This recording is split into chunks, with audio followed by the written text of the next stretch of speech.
All right, ladies and gentlemen, welcome to what we are tentatively titling Spooky Summer here on the channel as we shift from Candlekeep Mysteries to the haunted setting of Ravenloft. This is our premiere this evening. Our adventure will be Enemy of My Enemy, set in Bluetspur, the domain of dread run by Mindflayers. So, always a good time. Some of our players have either an affinity and slash hatred for mind flayers. Those who haven't encountered them will have a definitive feeling about them after we are done this evening. Before we get going, real quick, the reason why we're doing this is because myself, a couple of other bunch of like really creative people worked on a Dungeon Masters Guild supplement, Esmeralda's Dossier of Dread. You can see it. Oh, Malone, my boy, friend of mine. You can see it in the little chat window. We're gonna plug it. Hold on, I've got the link for it in the chat here. So yeah, here we go. Like I said, 40 NPCs, one for each of the Domain of Dread, one extra one as well who could fit anywhere. And so our Ravenloft thing is going to be 7 weeks long. It's going to take us through to the first week of August. I'm going to do the first 3 weeks. All of the domains that I'm going to do for the rest of June will be the domains I worked on in the supplement. Bloodspurs today, because Mind Flayers are rad. We do Ancient Egypt next week, and then the third week we are going to do the two things that I'm most excited about. Eberron meets Ravenloft in the kind of haunted Doom train that we're going to be doing. So we're going to be very excited about that. And then in the month of July, I am going to move from this little spot here in the upper corner of Dungeon Master back down with the masses, as we will be doing a very special project, which we are kind of announcing here today because we are in the presence of our creator of that. Miss Litza will be our Dungeon Master. And go ahead and tell us a little bit about what's going to be going on in the month of July here. Gosh, well, for July, we are doing a 4-part, smash run Curse of Strahd campaign. We are going to try to hit all the highlights and get through a fast, awesome, quick-paced,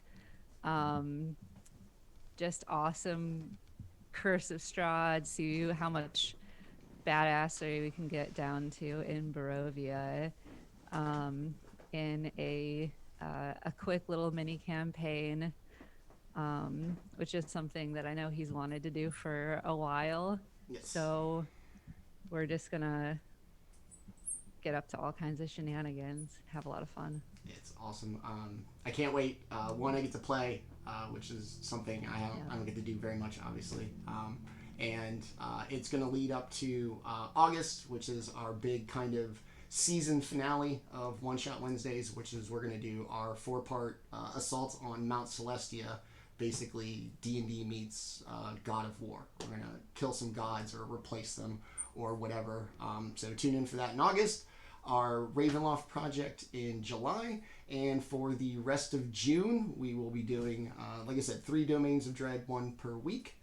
And that's going to be about it for the channel. Like I said, please check out Esmeralda's Dossier of Dread. It's great. The people who worked on it are unbelievably creative and really smart and worked really hard on this project in a very short period of time. And I think the results speak for itself. So check it out on the DMs Guild. Link is in the chat. Now that all of that is over, let us get into our actual show and the Dungeons & Dragons portion of this stream. Let's meet our amazing players and get a rough idea of character concepts before we do our kind of traditional where we give them a moment to roleplay and give a good description. Let us start with frequent player on the channel and known hater of Mind Flayers, Uh, Aximili? That's what it was? Okay. Nick, tell us about Aximili. Aximili is a centaur. He was once enslaved by Mindflayers, but let's not talk too much about that.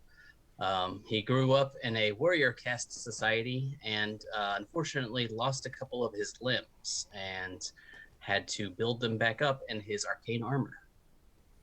All right. Let us start at the bottom on the west coast of the overlay.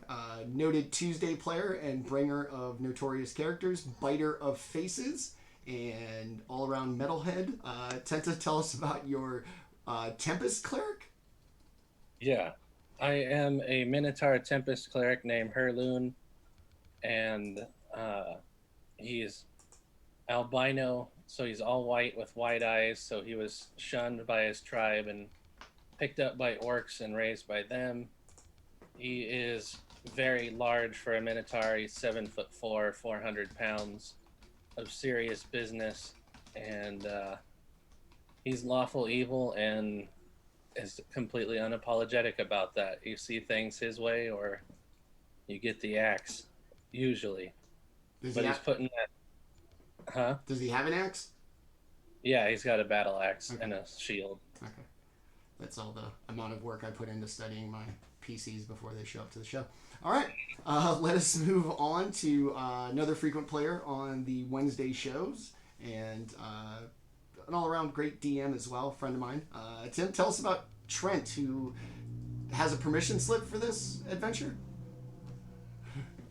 Trent decided to forego permission slips a long time ago after realizing that his parents were pretty worthless. So around the age of 5, he started wandering away from home. By the age of 10, he had completely ran off. And by the age of 12, he's a rather formidable druid. And he definitely is a little bit more than meets the eye, and you should not cross him. He can get up to a lot of mischievousness if you give him enough room to do so. All right, noted. Yeah, I'm sure Mindflayers are very tolerant of mischief and shenanigans. They seem the type. All right, let us finish up with a first timer on the show. No pressure. This is a nice little warm up before we turn the show over to her for a month. And tell us about Tanna, one of the cooler character concepts that we've seen here in a while.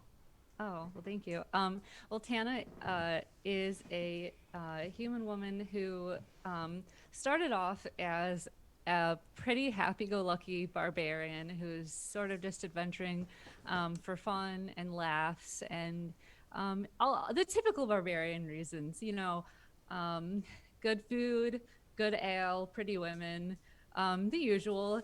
But then she had some unfortunate adventures where a lot of innocent people got hurt and she blamed herself, and she kind of had a turning point in her life and decided that just sort of waiting for things to come to her and just sort of casually doing good was not good enough.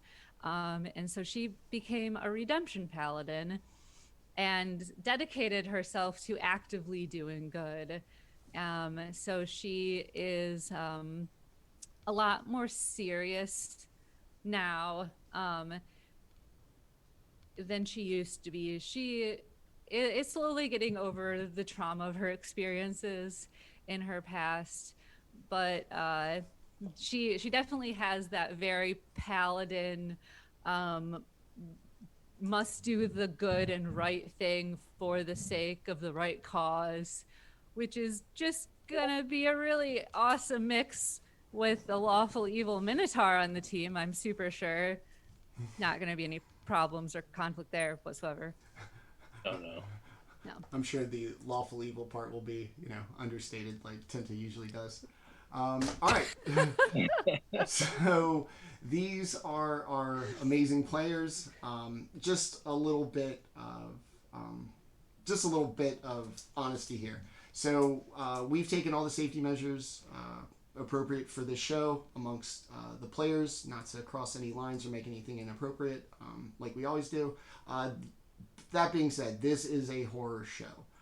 Nothing too graphic, nothing too explicit, nothing that crosses any lines. However, with that being said, the idea that this is a horror show, this may not be for everybody. We try to be as respectful as possible. I can't be responsible for everybody else out there, just the players that are here. You've been warned. For the most part, it's mostly going to be psychological kind of memories and dreams, that kind of thing. So if those things would be an issue, we love to have you, but if that's too much for you, we completely understand. You can tune in on another episode later in the week. But yeah, all right, let's go. So Manny, me, Dungeon Master, host at GrowedUpGeek, social medias, Twitch, Twitter, Instagram, and YouTube. Co-writer with Esmeralda's Dossier of Dread, along with her over there. Like I said, check it out, and let's get going. All right. You're returning from a past adventure hired by the Arcane Brotherhood of Luskan. You have defeated a band of renegade wizards, gotten their spellbooks as per the task of the Arcane Brotherhood, and you are on your way back to return them. The last several days of travel have been treacherous, and no matter what you've done, you always have this sensation that you've been being watched. Just one day's journey from your destination in Luskan, you've rented rooms in the Mind and Body Inn in the small town of Black End Crossing. After a couple of drinks and a little food to refresh, you've all rented your own rooms and have returned to them exhausted from not only the adventure but also just the traveling and the constant paranoia of feeling that no matter what you do, somebody's always watching you. What does everybody want to do in their rooms upon entering? Anybody have any kind of pre-sleep rituals? Anything you want to take care of? Tanna, let's start with you. Anything in the privacy of your own room before you go to sleep?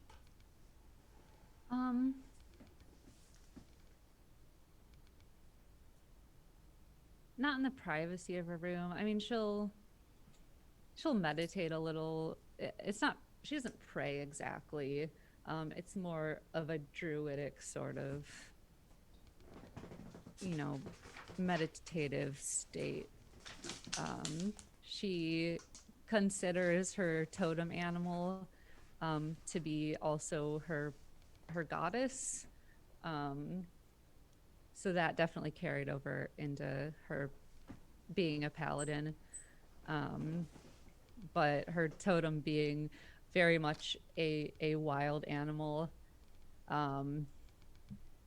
is not the normal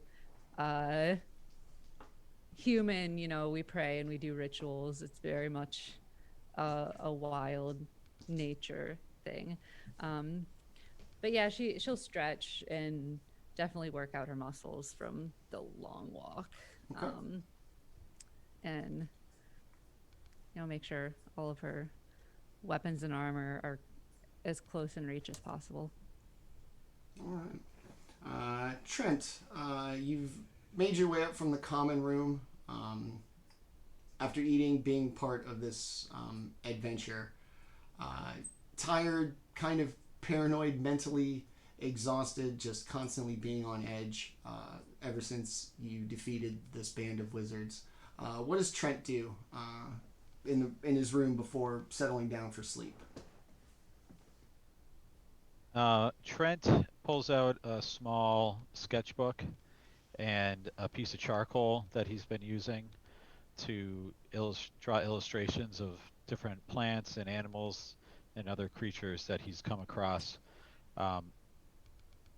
Particularly fascinated by the two new companions that have joined him on this journey to recover the spell books. There are a lot of sketches of centaurs and minotaurs already filling the pages.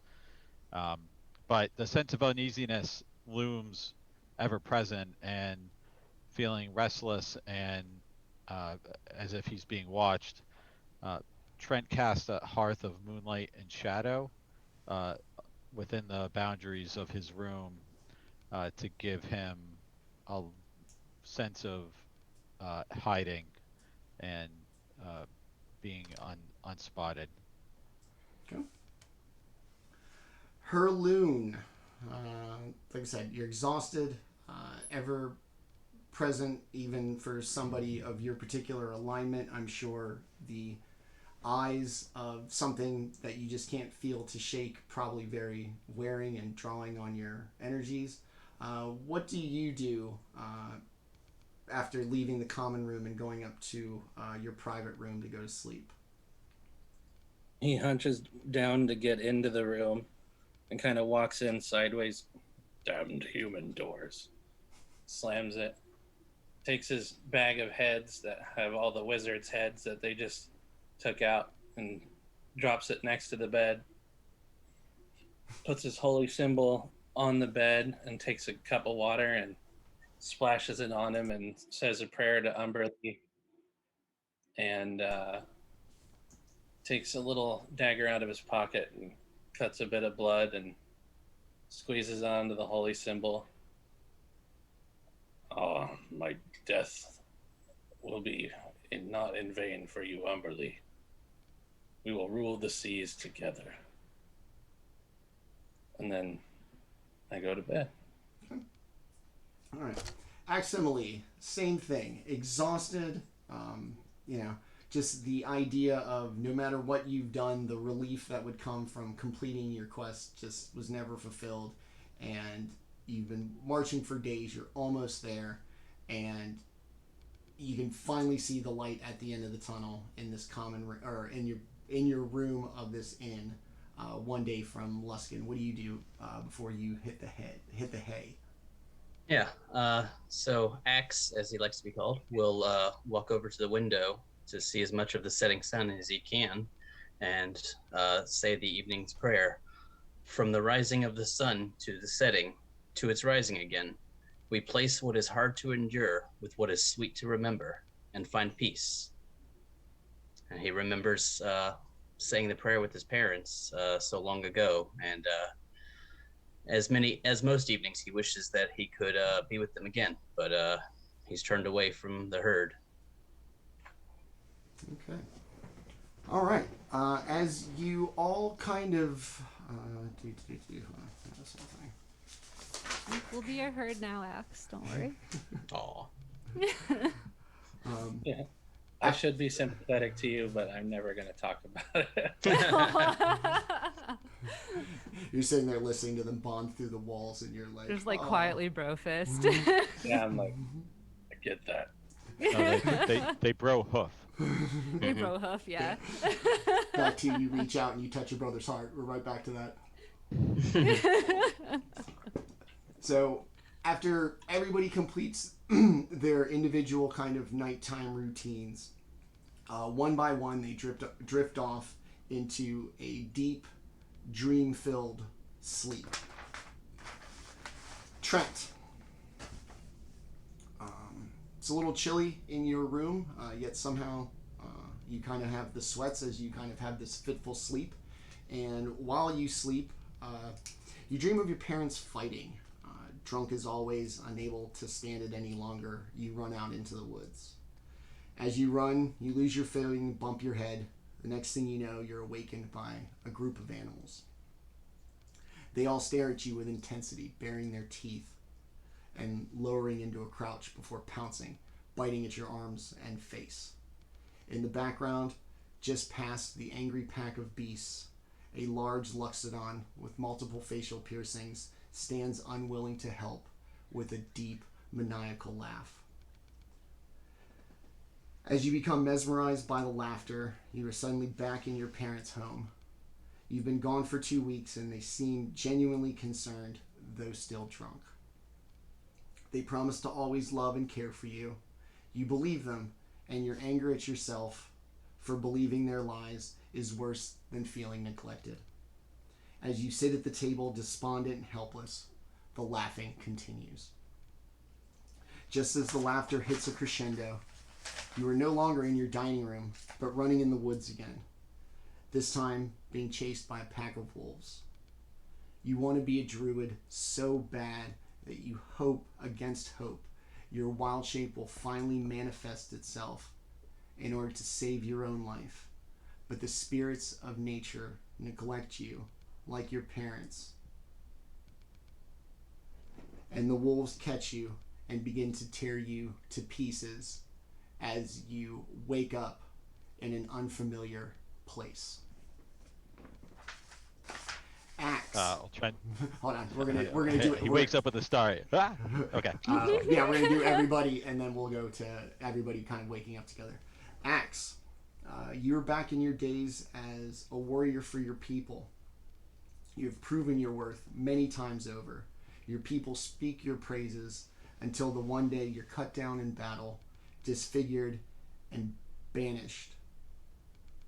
You head off on your own. Sitting alone on the side of the road, a Luxodon sits reading, devil's smile on his face, occasionally flipping a page and darting its eyes in your direction. As he begins to laugh, you hear hoof sounds on the road as your brother rides up towards you. As he approaches, drawing his sword, apparently for the strange Luxodon, but cuts you down instead. I cannot let your weakness bring shame to our clan. You will die out here, he exclaims as he rides off, the Luxodon laughing at your misfortune. Your mobility is now exceptionally limited, and you sought out wizards to help you. You find nothing but ridicule and scorn. No one is interested in helping your kind. With every rejection, the Luxodon continues to laugh. It grows, it fills your head, it disrupts your sleep, and you too wake up in a completely foreign environment. Tanna, as you drift off to sleep, you're transported back to a time you went searching for your cousin. After days on his trail, you begin to wonder if he's intentionally avoiding you. You arrive at his campsite with embers still in the fire and sometimes half-eaten food recklessly abandoned. Upon finally catching up to him, you expect a warm greeting as you've always been close. Instead, you are met with disdain and annoyance. He tells you he kept running from you because of how terrible you would fare in the wild and figure a monster would surely get you, and he would be free of your trail. As he delivers the heart-wrenching news, a deep and borderline arrogant laugh fills the clearing. As the tears well up, you are no longer sitting at the campfire with your cousin, but in the grasslands.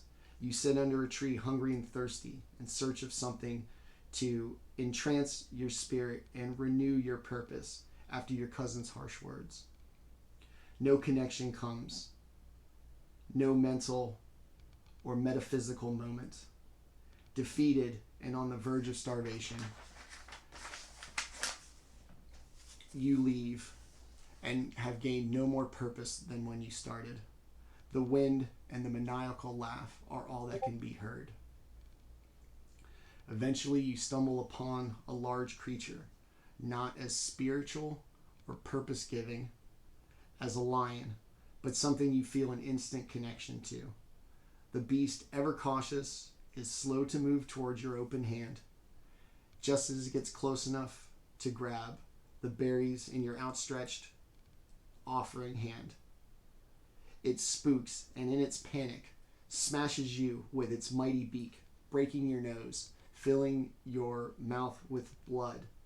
As you awaken, terrified of drowning, the sinister laugh continues in your ear. Hurloon, you drift into a deep sleep and are back with your centaur tribe. Alright, wait. Minotaur, right? Yeah, Minotaur. Minotaur, sorry. Your Minotaur tribe. Their scarn has never been obvious, but it is noticeable. All the way through your adolescence, you remain with them, while never treated as one of their own. Every now and again, you hear them snicker, but with no one else to take care of you, you stay and deal with the ostracization. An old Luxodon seems ever present in the village, laughing whenever you feel your worst. One day, when out, the only time you escape the looks from your own tribe, just not free of the laughing, ever present. An orc war party descends on you. As they come closer to you, you hear members of your tribe nearby. As the orcs begin savagely beating you, your cries for help go unanswered. They are drowned out by the laughter. Vowing to seek your own path, you seek solace in a temple. Even here, despite your aptitude, you are still unable to find a place where you belong. Acolyte after acolyte advance to higher ranks within the order, while you find no traction of any kind, no divine calling, and no praise. There is no higher power that will offer you favor, no matter how devout you are. Every time you feel your spirit transcend, it is always sent back to reality by that familiar laugh. The clerics and the priests, seeing no future for you in their order, expel you. The laughter is heard as they close the temple doors, banishing you to a life of solitude. The slamming of the doors is so pronounced, so traumatic, and so heartbreaking that you wake up instantly. All four of you now awake. You are no longer in the beds of the Mind and Body Inn and Tavern. You are in this horrific alien wasteland. Everything is dark. Large celestial bodies loom on the horizon. Everything's black. There's very little vegetation. Alien outcroppings, regular shape and size everywhere. And everybody kind of wakes up. You see the other members of your party. And let's start with Axe. Give us a good description of what Axe looks like and how you're going to react to being transported to this kind of alien world. Sure. Axe stands about 6'1", weighs about 620 pounds, due to, of course, his large horse bottom half, with a slight bluish tint to his skin. But other than that, from the waist up, looks relatively human. Or at least he would if you could see him, as he is covered from head to hoof in plate armor. He would wake up with a start from the horrible nightmare of his brother Elfangor attacking him instead of helping him, and would start and probably instantly be ready for a fight. Okay. All right. Tanna, kind of an emotional dream, not so much physically traumatic. Give us a good description of what you look like and how you're feeling upon this kind of vastly quick disorientation from what you knew, intermixed with a pretty shitty dream sequence. Yeah. Tanna's pretty big for a human female. Pretty physically intimidating, at least for, a human girl. Muscly, has always had like blonde hair, but when she got her lioness totem, it got even like shaggier, and her eyes got like a little golden, and that never went away. And she has 3 like slash scars across her face from a run-in with a demon. She thinks they're pretty cool, or she did. She's kind of over it now. She thought it was really cool at the time. And she has 6 markings on her face that that are just like straight tattoos. And her first thought, apart from like realizing that she's woken up and this probably isn't a dream based on the sensory experience of it feeling real despite the extremely alien landscape, is where's all my shit, especially my armor and my freaking magic sword. It's nearby. It's going to be in the kind of proximity to you in this world as everything was in the kind of prime material plane as it is. So well, that's pretty damn nice, ain't it? Whoever brought you here probably wants a challenge. Yeah, that is interesting, psychologically speaking. So. Yeah, so she's basically just taking account of everything around her. She thinks the dream is weird. She doesn't normally have dreams like that. Yeah. Weird dream. Yeah. Suspiciously weird dream. Slightly cool, sadistic dreams heard. Yeah. All right. Also looking at the others. Yeah, lots of assess the situation going on here. So Trent, I imagine something like this, quite traumatic on somebody kind of young. Baby, yeah, how are you doing? Yeah. Give us a description of what you look like, and if you need like a hug, I'm sure Tanna can take care of you.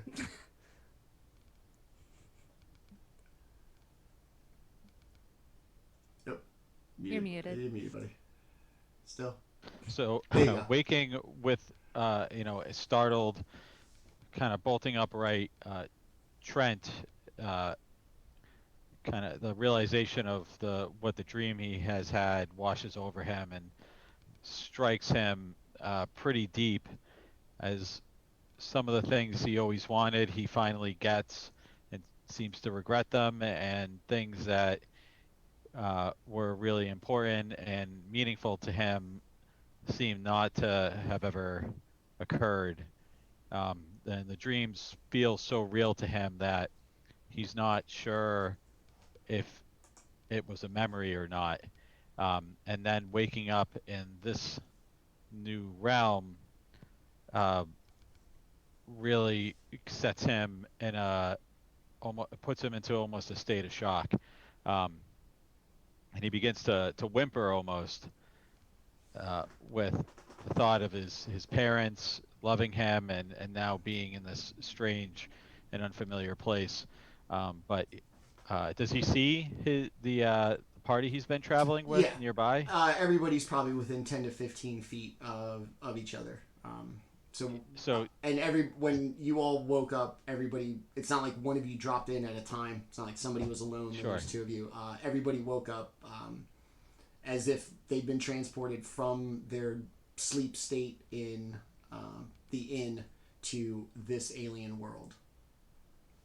So Trent looks around and sees the recognizable silhouettes of the tall and strong protectors he's seemingly surrounded himself with, and kind of gathers himself, both knowing that he is probably safe near his companions, but also not wanting to embarrass himself in front of them. Okay. He kind of be cool. Gathers himself at that. Be cool in front of the big things. Mm-hmm. Right. All right. I'm just as tough as them. Mommy. Somebody falls. You're like, ah. All right. All right, Hurloon. All of the things that you have strived for in your life were suddenly turned on their head, and the ever-present laughter still was haunting as the temple doors closed in your dream. What do you look like, and how are you reacting to this sudden change of venue, as it were? I am a minotaur with very large forward-facing horns that are banded in copper, and I have solid white fur and pupilless white eyes, and extremely muscular with the typical minotaur features, only very large at 7'4", and You I wake make up- me look tiny. yeah, yeah. Tiny at this For point. sure. I imagine the adolescent's Yeah. probably not very big either. Yeah. I'm gonna hit a growth spurt any day, y'all. Yeah, I'm Mhm. sorry, I failed to make an accurate description, but 90 pounds is probably all you need to know. Aw. I imagine you kind of look like Nemo, like from.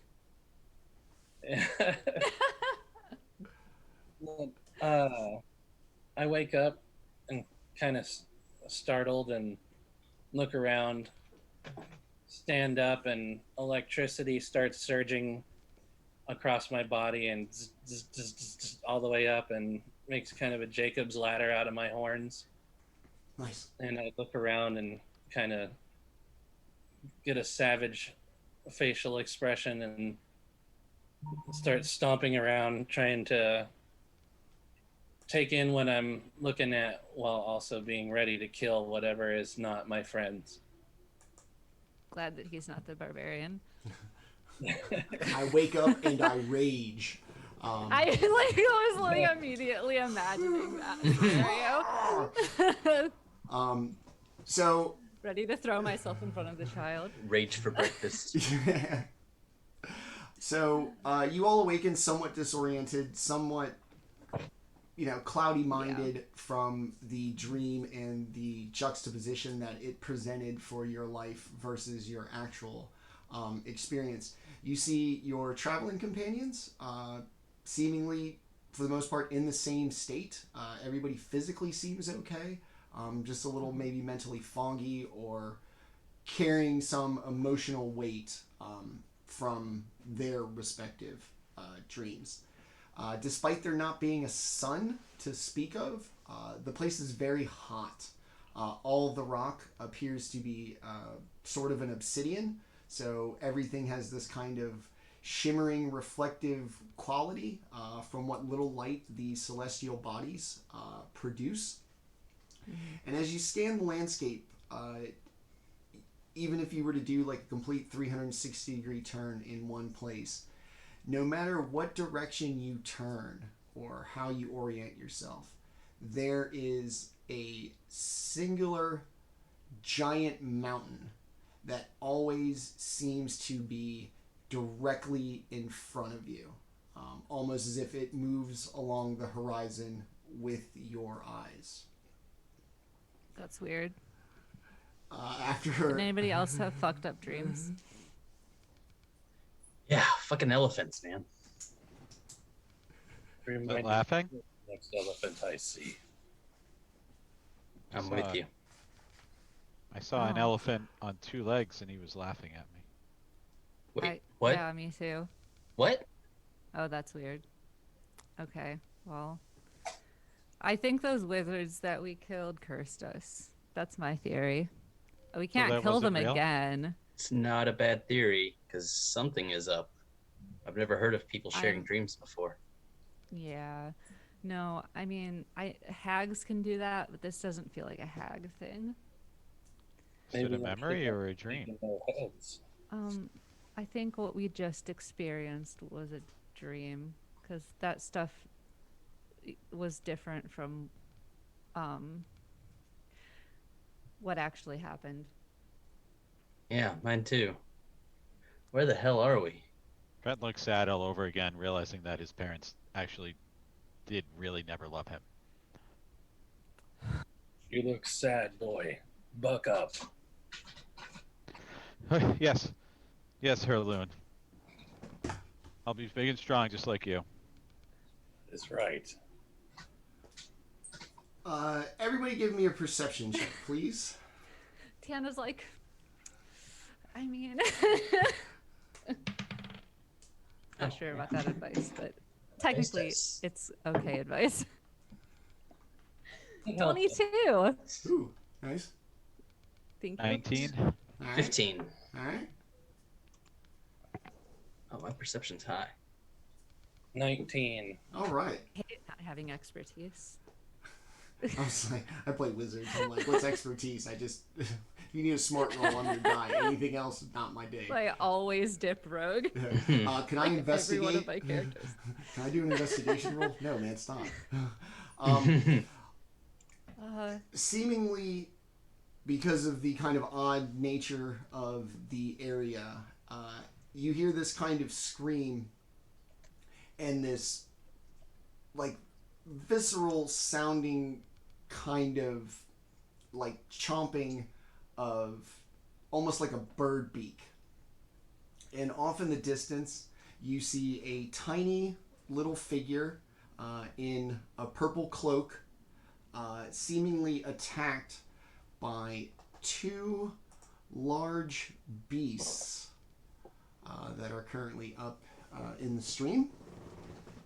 And she seems to be doing her best with what she has to work with, but her small little frame, little arms, and kind of hunched posture, that's the word I was looking for, kind of belie the idea that this might be an older creature. As the larger beasts get ever closer, she seems backed up to a rock outcropping and begins to scream furiously for help. Oh, we should go help. She might have information about where we are and what's going on. Yeah, we need information. She might be the Yes. only way to get it. Maybe let her fend for herself. This could be entertaining. True, but then how are we going to learn about our situation?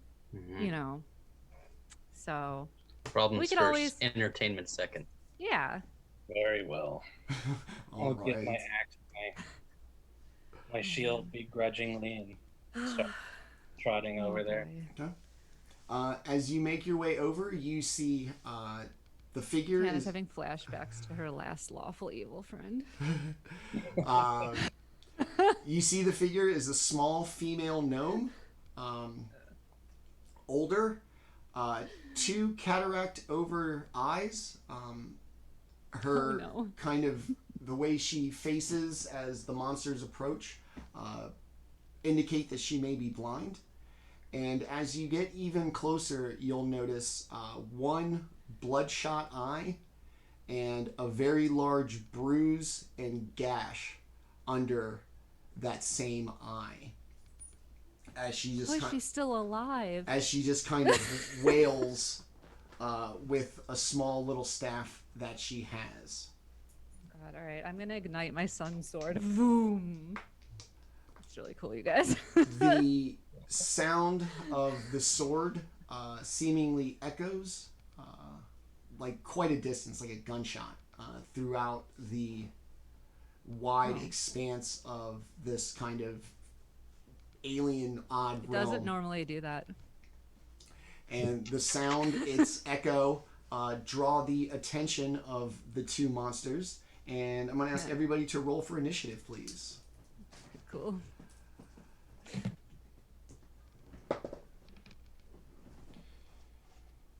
As usual. The 3. worst initiative ever. Oh, not bad. That one. +2. Wow. Oh no, that was a 7. Hell yeah. So 9. Axe 9. Yep. Tanna, One of my 7 looked the same. Tanna 8. Yes. Okay. Trent? 8. 19. Nice. Yeah, the kid wants to go. You slipped right in there. Nobody even saw. I was walking underneath the centaur. Yeah. Yeah. You're so quick and lithe. Okay, so we will go. Boom. I feel like She-Ra. Doesn't she have a glowy sword? I don't know. I didn't actually watch it.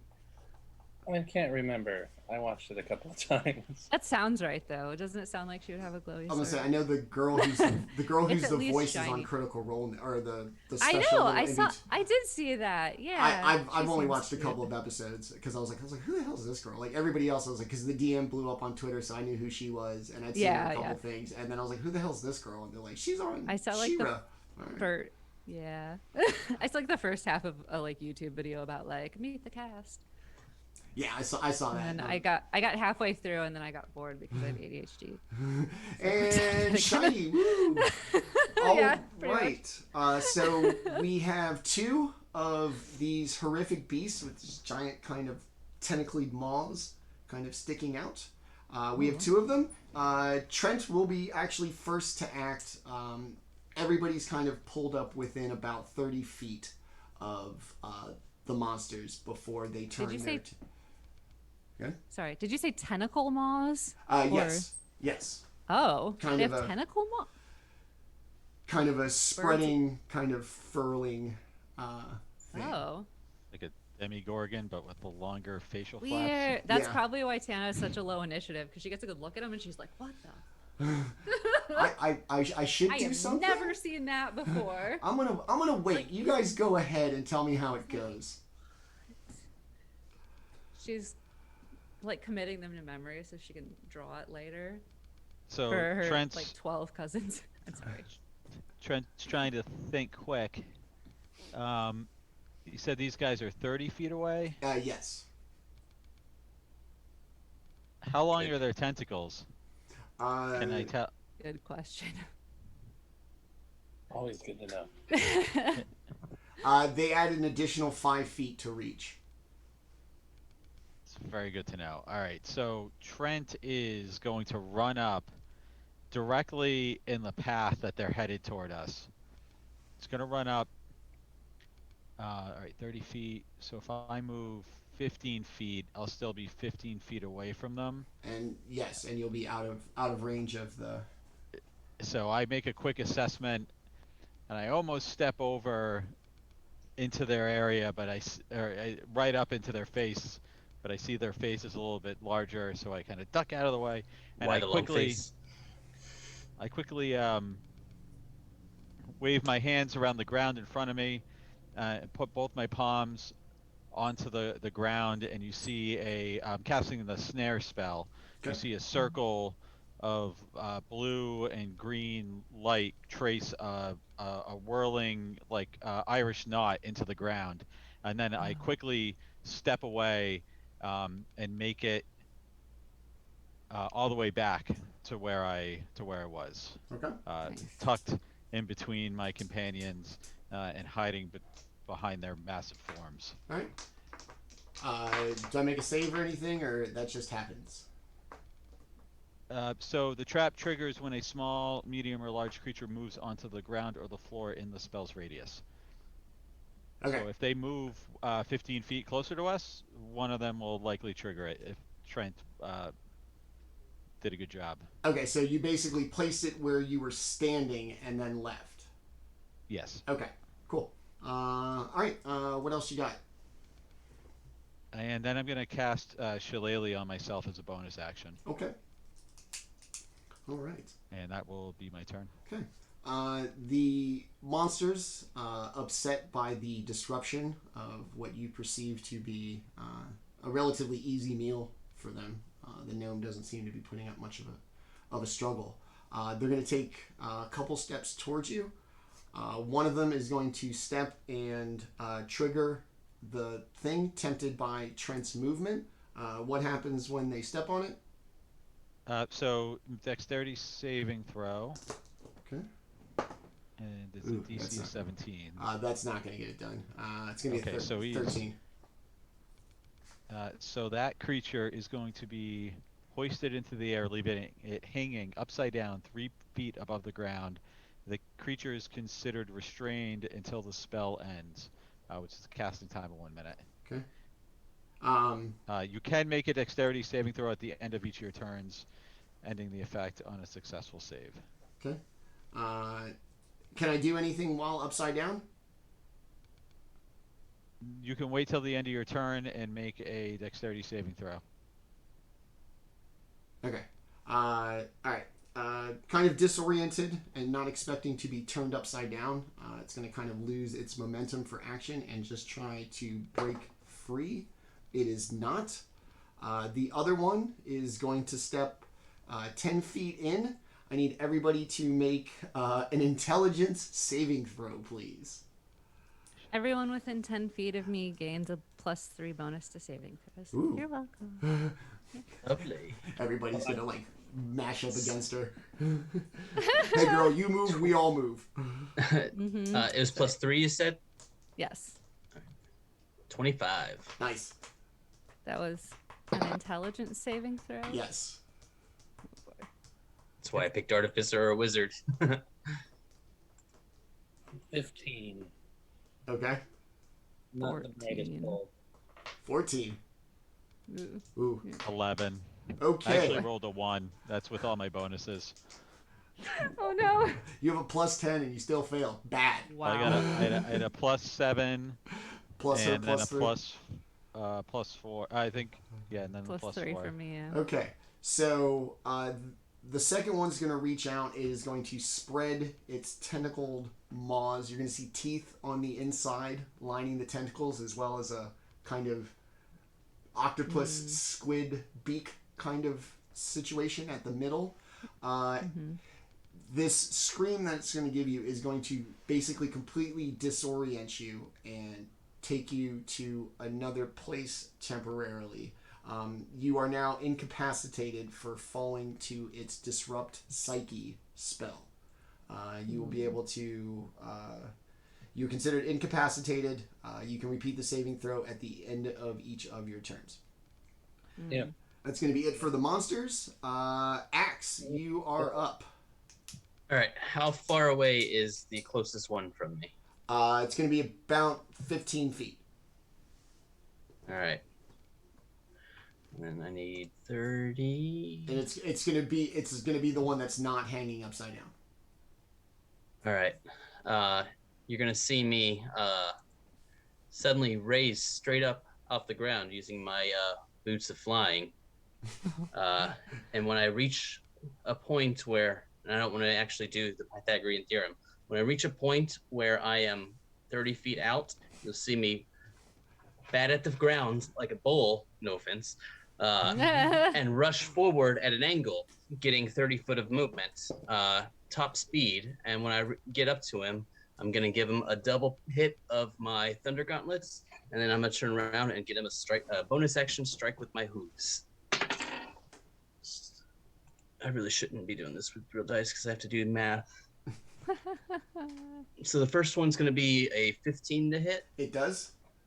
I'm just going to do this, the computer thing for the damage. The first one will be 10 damage. Okay. The second one is a nat 1. Yeah, I don't think so. I mean, I don't know what your plus to hit is. If it's 14, Just then 9. yes. Okay, then no. Okay.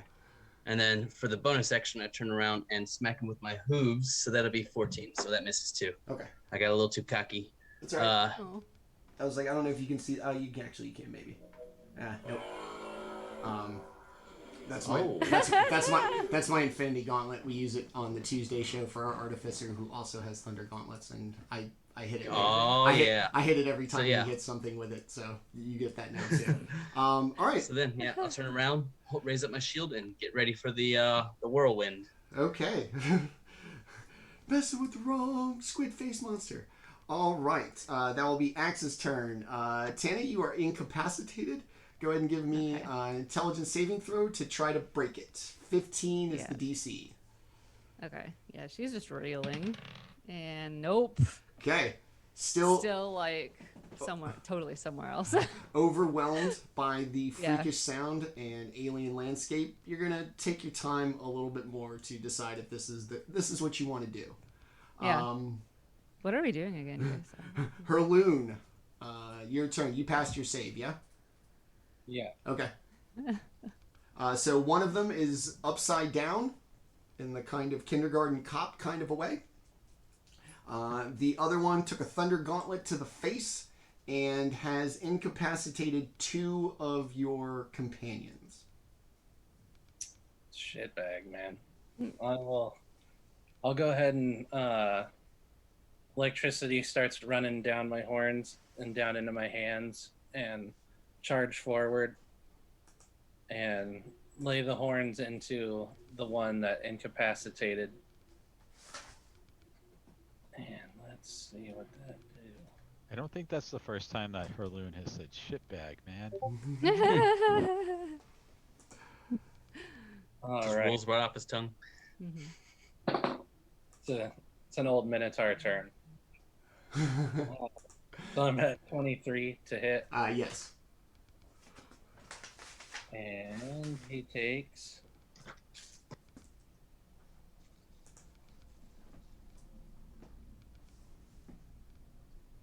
takes 10 damage and is pushed back 10 feet. Okay. That's going to put it back to where it was when everything started. What else you got? And the one hanging up in the air, and turn around and axe at him like a pinata.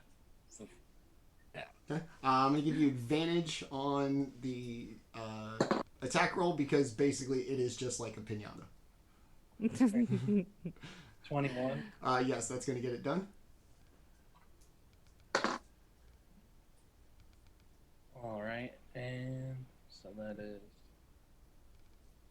6, and then 8. So that is 26 damage. Nice. 14 of it is slashing. The 12 of it is lightning. It is fine. It takes full damage on both of those, so it'll take full damage. All right, very nice. What else you got? That it?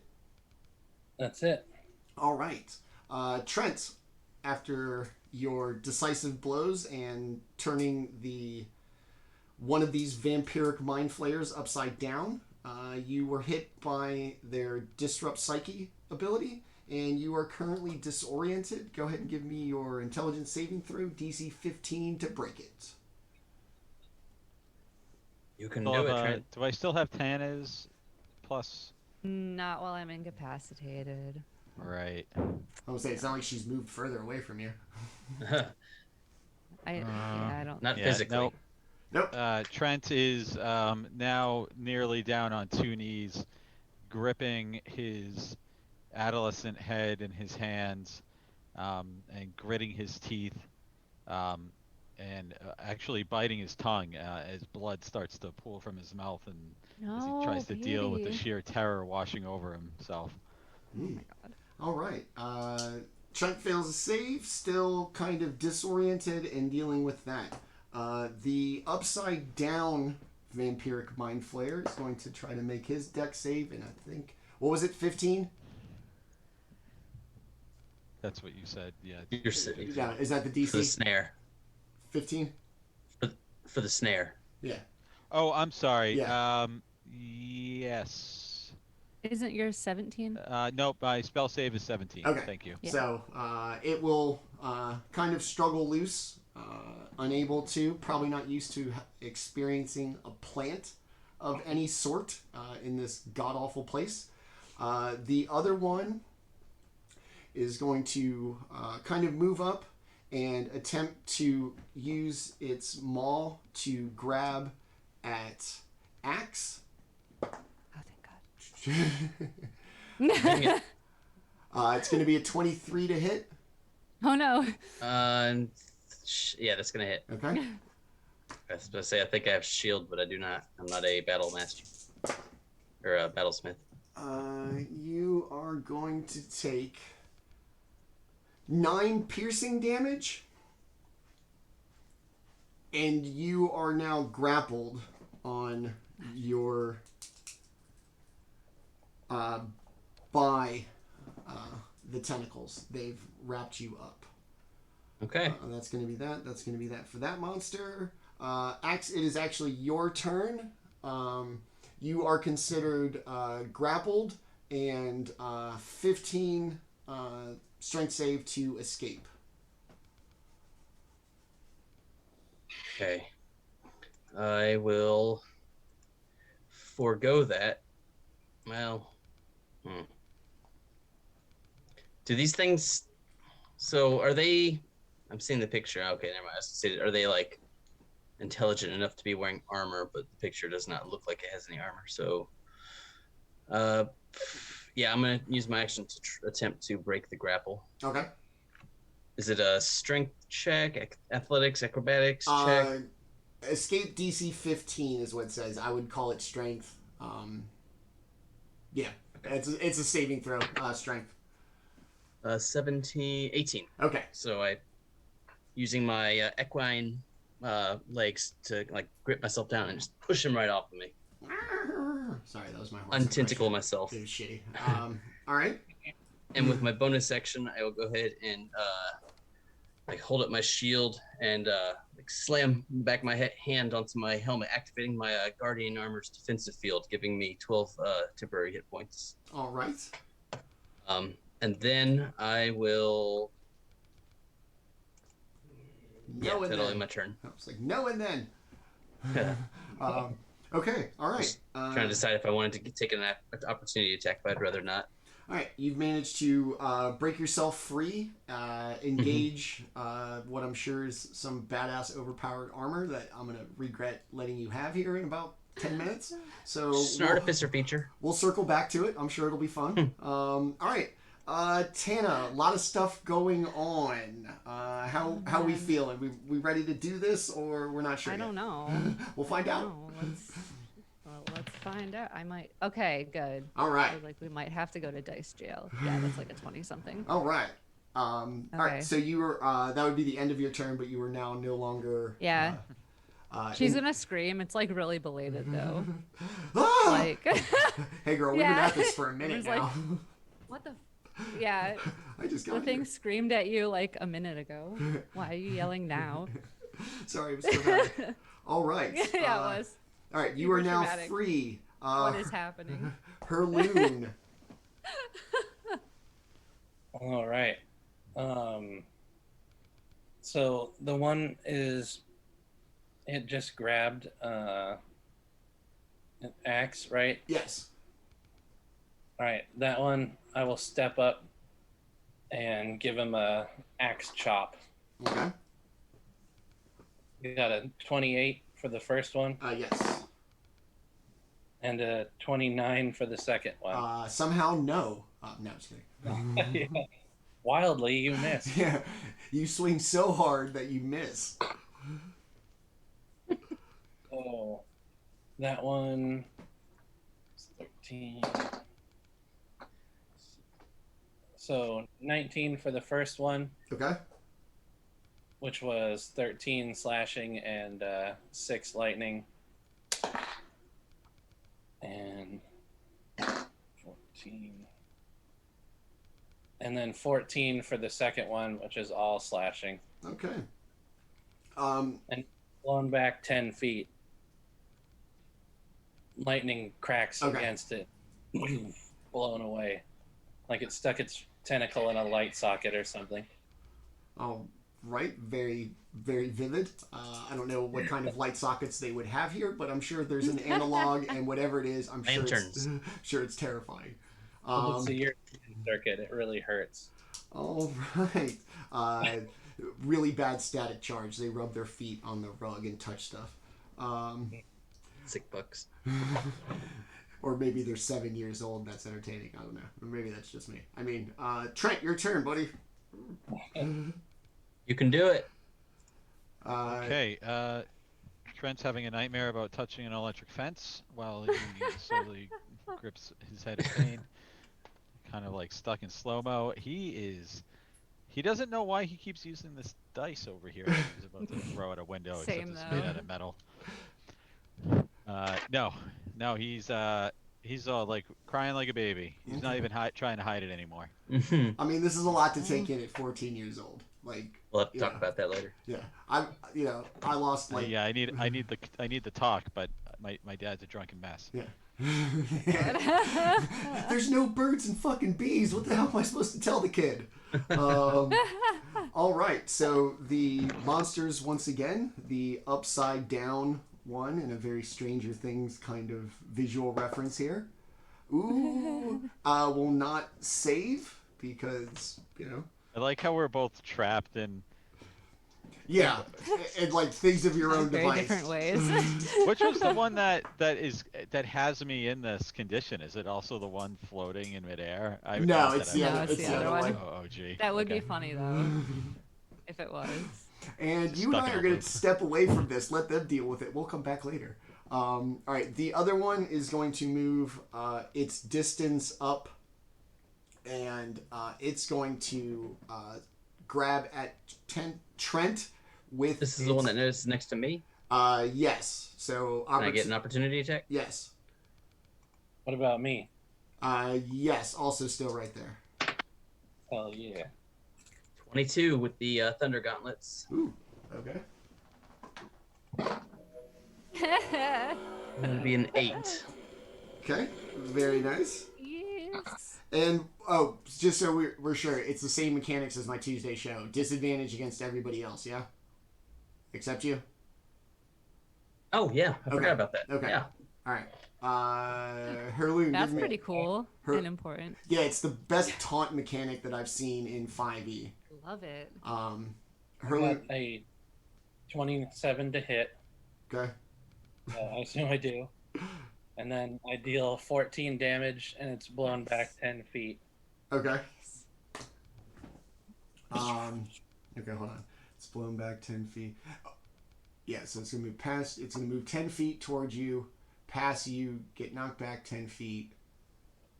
Okay, I got it. It's going to come up 10 feet short of Trent, not immediately in melee, and try to grasp out with tentacles, and I don't think that's going to get it done. Good for disadvantage. 16 to hit Trent. That is going to hit. Okay. How close am I to Trent? Probably 10 feet, 5 feet, and then your square. Can I take a reaction now that I'm not incapacitated? Yeah. I would like to take a reaction to take the damage. Okay. All right. You are going to take 11 piercing damage. Okay. Trent is still going to be physically grappled. Okay. And okay. So yeah, Tanna's going to take the damage. Trent, you are still going to be grappled as it does to you what it did to Axe in the previous round.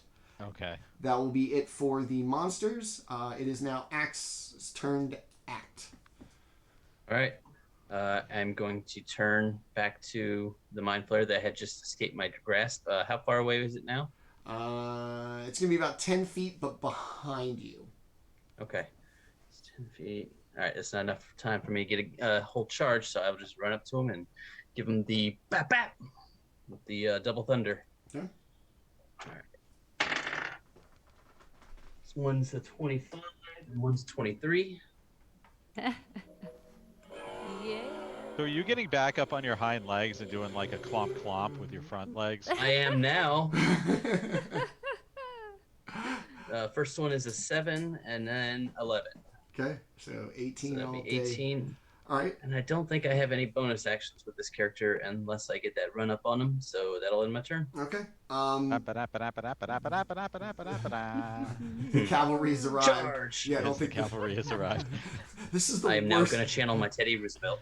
This is the worst cavalry movie ever. You guys are here at the beginning. You're not doing so well. All right. Oh, we're doing great. Whatever.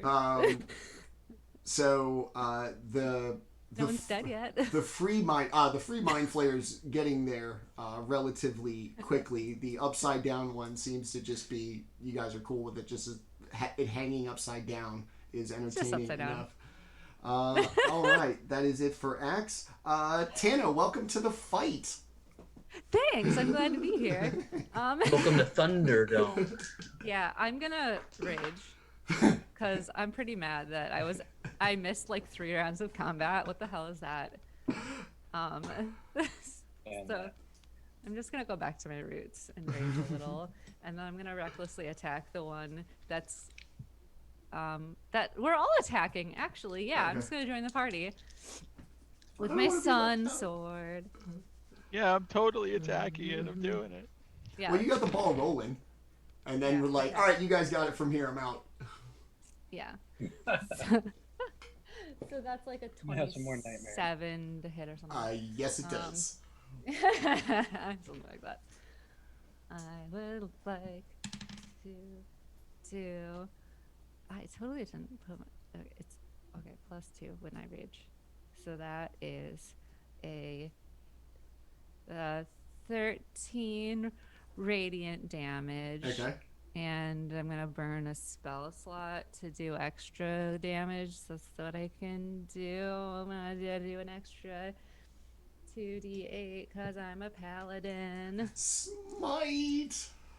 I'm gonna smite for another 6 damage. Okay. What's the total on that? 20, 22? I don't even remember. 20. anymore. Thanks. Well, hold on. Sorry, it's fine. It doesn't matter. It's more than like 18 is the point. So between your sun sword strike and your extra oomph of the smite, give me a description of what it's like to come out of this incapacitation and just wail on something and take all of the credit after everybody else has been doing the work while you've been asleep.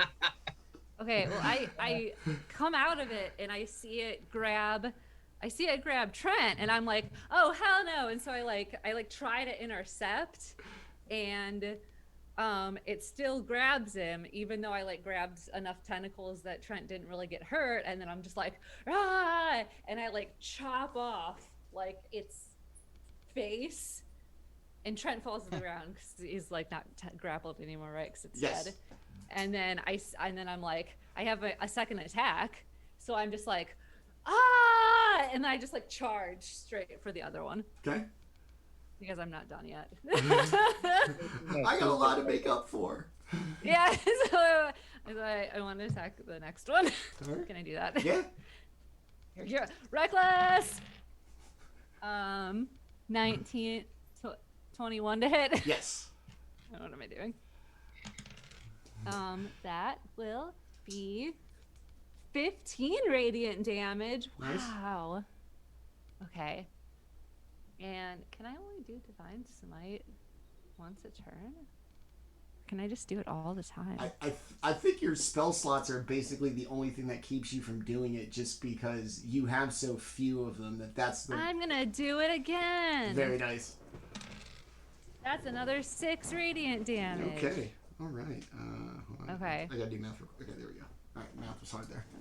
All right, so a bright light is going to emit from your sword and your smite in this bleak landscape. It's going to be so bright as it reflects off the shiny black rocks that even the blind gnome is going to kind of turn her face away at the brilliance of the light. All right. Tanna, is that it for you? A little conspicuous, yeah. All right. Hurloon, all you, my giant albino friend. All right, it's me. So the one is completely missing its face, right? It's dead. Yeah. Um, I'm very proud as a the face. the bag of wizards' heads also made the trip with you. So if Got there's you a present, if buddy. there's room in the sack, their heads might be a bit big, so you might have tentacles kind of sticking out the top of it. But if you wanted to keep this head for your collection, fucking weirdo, you can do it. Well, how would they know if we killed the wizards without their heads? It's valid. That's simple.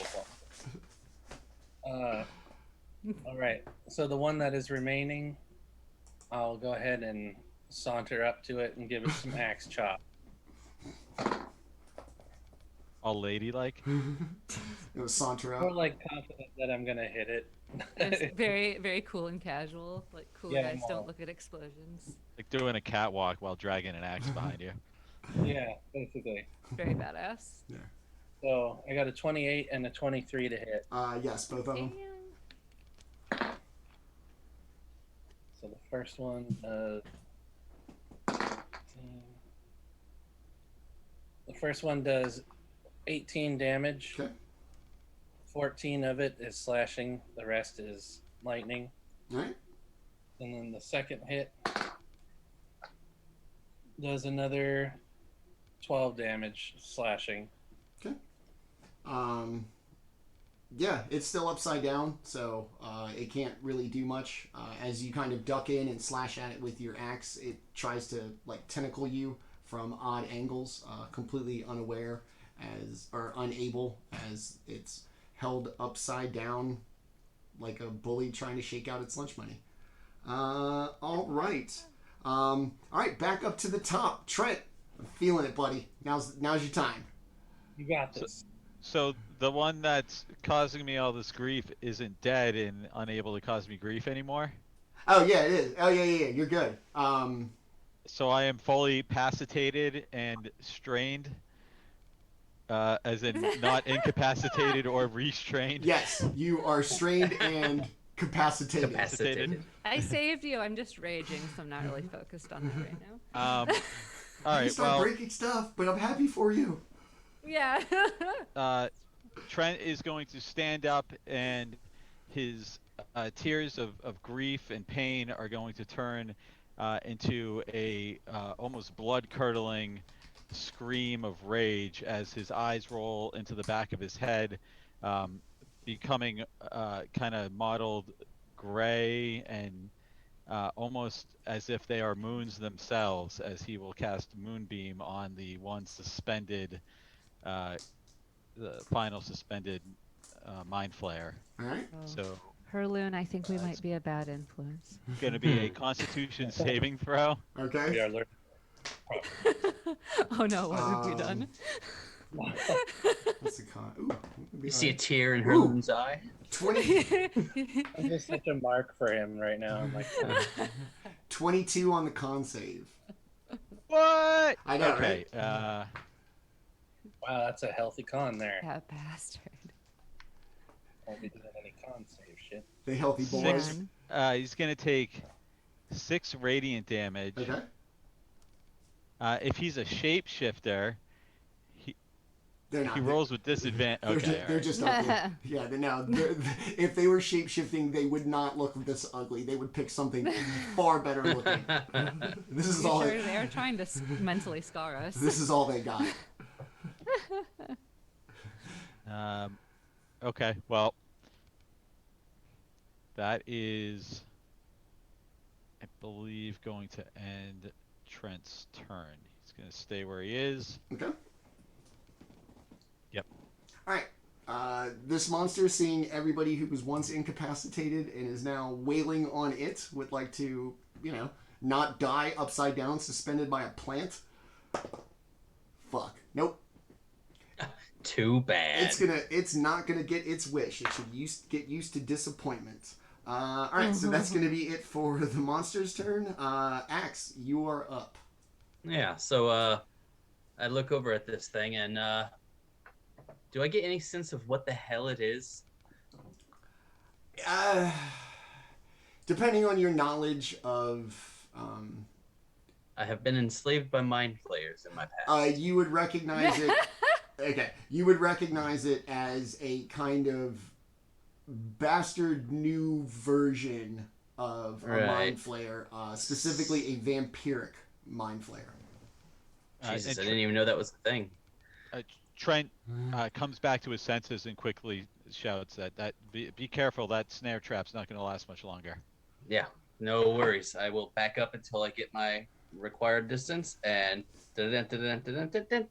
fucking charge and hit it. Try to hit it with 2 thunder gauntlets and 1 hoof strike. All right. The reason why you've never seen them is that they're new to Van Richtens. Yeah. So 1 will be 16 To hit? and 1 will be 8. Yeah. Okay.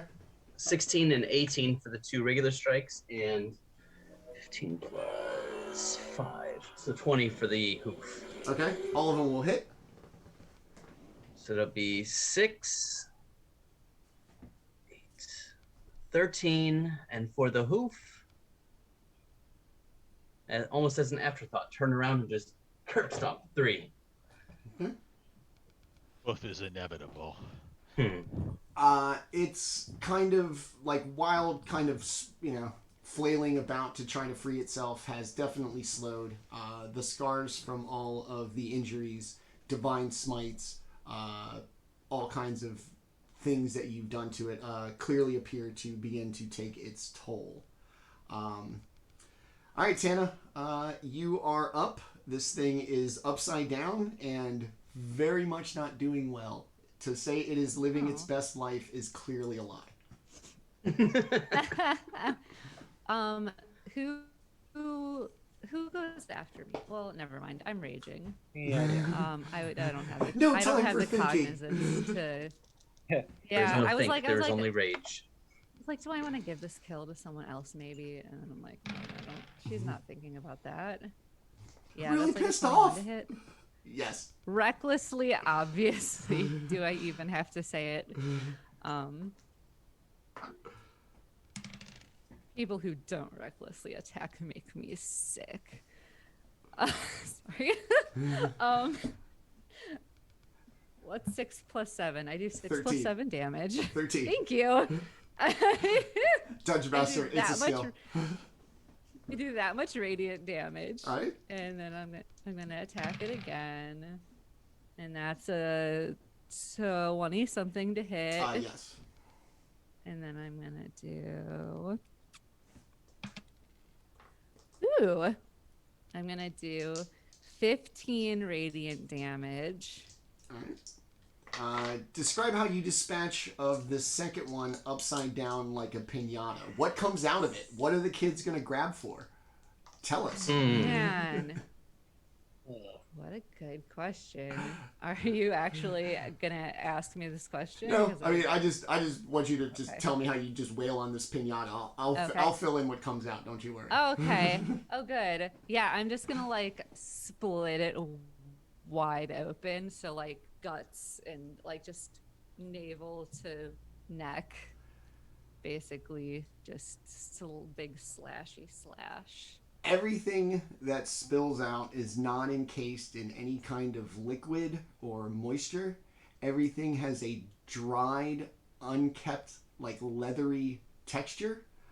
Occasionally frayed. It looks even dusty as it hits the ground, and the monster just kind of fades and slumps to the ground.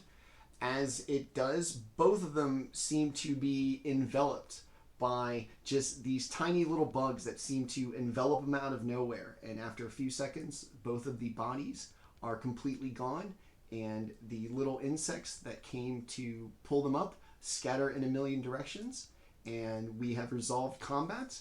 And the gnome, with her poor sight, still kind of unaware, seems to be in a defensive position.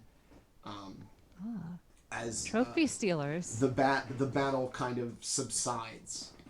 So we are out of initiative order, and we'll turn it over to the players. She stands there very afraid. As you've now gotten closer, the bloodshot eye has gotten significantly worse, and the scar and bruise under her eye is starting to swell a little bit. Oh, okay. You said it's a wound under her eye? It's a wound, like right under the eyelid. Okay, I'm gonna go over and I want to touch her and give her a little healing.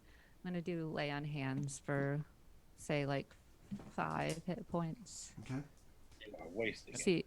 See what that does. You be quiet. And as you're doing that, Trent looks around, wonders if any of his companions need healing. I'm fine. Yeah, I don't think so. I'm doing fine, little buddy. She feels the kind of warmth from lay on hands. Oh, I appreciate that, but I'm afraid I'm too far gone. You see, they got me, and in not too long I'll be one of them. Do you serve the renegade? I don't know what that is. I just got here. Oh, What is here? This is the domain of the Mindflayers. They bring us here to feed on knowledge. You must be powerful wizards or in possession of something that once belonged to wizards. There's no other reason why you'd be here.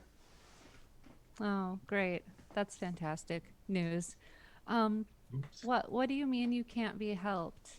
I'm pretty good at healing people. I mean, I'm not the best, but like I'm decent. I could give it a shot. She gives you kind of a grandmotherly Also, my friend smile. is like even better than I am. And she, like with her exceptionally cataract eye, she kind of rolls it up and lets you see that in this kind of puncture wound under her eye, that there is now something moving under the surface of her skin. Well, they got me. Oh, I hate that. And this is how they turn you into one of them. And pretty soon Can we just What? can I just take that out? What if we just remove that? It's too Wait, late. hold on. Let me see first. Oh. Trent kind of pushes his way through and takes out his sketch pad and his piece Oh, of charcoal, don't- and he starts taking some illustrative notes about what he's observing. Even Hurloon doesn't like that. And you should see some of the stuff that this guy likes. I don't like it. Can Nobody Trent likes make a nature check to gain some insight into what he's looking at? Yes. Oh, there's another. I gotta throw 2 dice away tonight. Sorry guys, I can't play D&D an this week. 8. I'm out of D20s. That's right.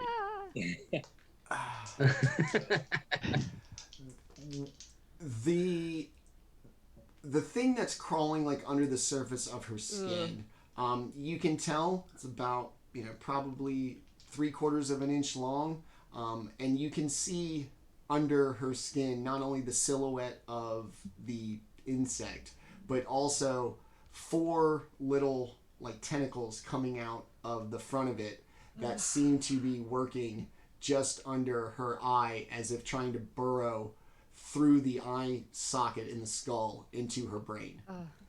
I know exactly what page this is in Bolos because I always flip past it really fast. I'm like, no, not that one. I refuse to read that chapter. I turned. Can I just want to make a bad pun, but I don't think it's appropriate. My character wouldn't know. I want to hear it. I know. Me too. All right. Trent turns to his friends and says, "I think that she's ill, Ithid." All right, not bad. I am glad I asked for it. All right. Yeah. I got what I deserved. Okay. All I right. walk up to her and I say, if I cut that out, will it help you? I'm afraid not. It's for the best. I've been here for centuries, it feels. The last of my kind, the only one to escape the god brain that rules this land. Where is it? We do not know, but the renegade is in search of an artifact powerful enough to at least get him and everybody else out of here. Where is it? She just vaguely points without any kind of real orientation, and despite that, she manages to point exactly at the mountain that moves no matter which direction you face. You can find them in the mountain. That mountain. Survivors? That mountain. Or the what? The renegade. The renegade. That mountain acts like an antenna. It can be used to amplify the effects of any spell. So should anybody have plane shift, I'm sure that could get you out of here and return to your homes. Any spell?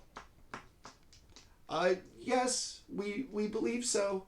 We've only really worked on it towards escape, not anything else. Yeah, what do you have in mind there, buddy? Well, No. she is going to turn into one of those things and has given us all of her information. May I Yeah. ask one question before we dispense with future God. monsters? Okay. With the mercy. Um, In the enemy of the enemy, Discord. I just want to know if this renegade has another name, or if he only goes by renegade. She only knows him as the Renegade. Curious.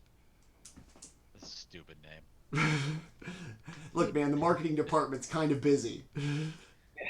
Trent turns to his friends and says, "This is what a dumb name this renegade has." Mm-hmm. I'm Human child, avert your eyes. Okay. Well, do you want to?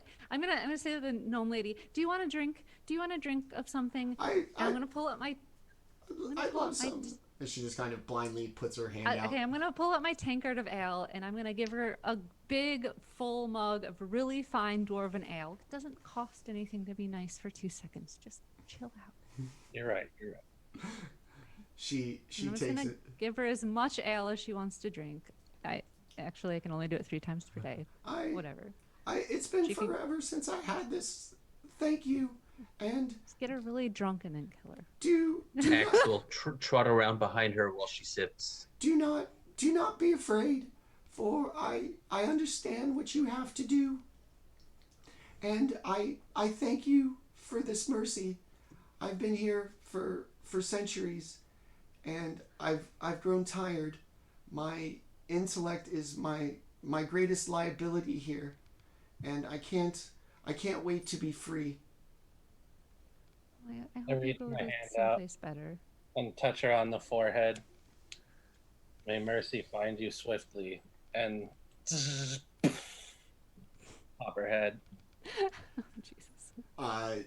She slumps down, kind of slides down the rock she was pressed against, and as the body hits the floor or the ground, the same kind of insects come up and skitter all over the body and envelop it completely, and within about 45 seconds everything is gone as the insects skitter into a million different directions. That will always be unsettling. Trent moves quickly to try and capture the image of one of them in his notebook. I will turn to face away from the group, and I will do the revenge ritual of my people, and take it upon myself to destroy whatever it was that attacked her. To the mountain. I understand that your prayers are important to you. Finish, and we will leave.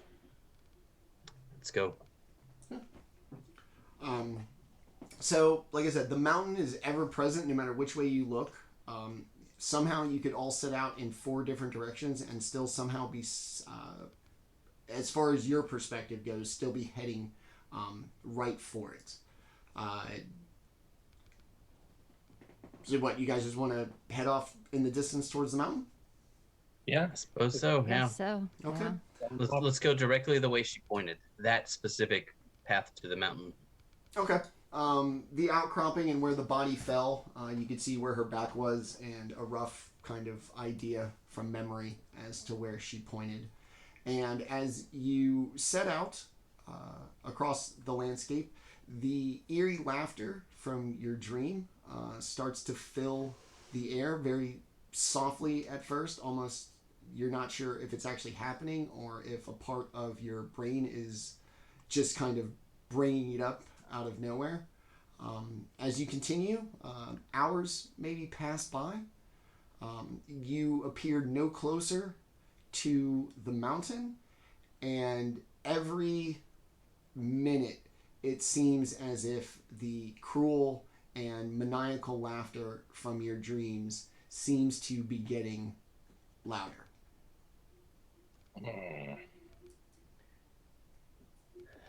You guys, I wish that fucking noise would turn up. I don't think we're getting any closer. Do you? It does not. What is it that we have from besides the heads, obviously? What is it that we have from the wizards? The spell books. That's your winner. Should we get rid of the spell books? The gnome said that either smart people are brought here or knowledge. Okay, I know we're all we're not stupid, but I don't think we were brought here because we're geniuses. Obviously, we were brought here because we were in possession of these spell books. Should we just dump them and walk away from them? Would Maybe that we should help? destroy them. There Yes. you go. Even better. Has any Should- of us spent any time reading the spell books? Trent hasn't. He'd rather be drawing pictures of birds than reading spell books, but I mean, I have no use for wizard spell books. Arcane There's no pictures in this. This is bullshit. Fuck this. I'm not a wizard. I don't care. I have my baby cousin's a wizard. I mean, maybe she would give a crap. They're a quest item. I don't know. We're just taking them back to town. I don't care. They might as well be. yeah, at this point, I'd sacrifice the reward to get out of this nightmare. Exactly. Okay. Like Yeah. I don't care if we finish the quest at this point. I just want to leave.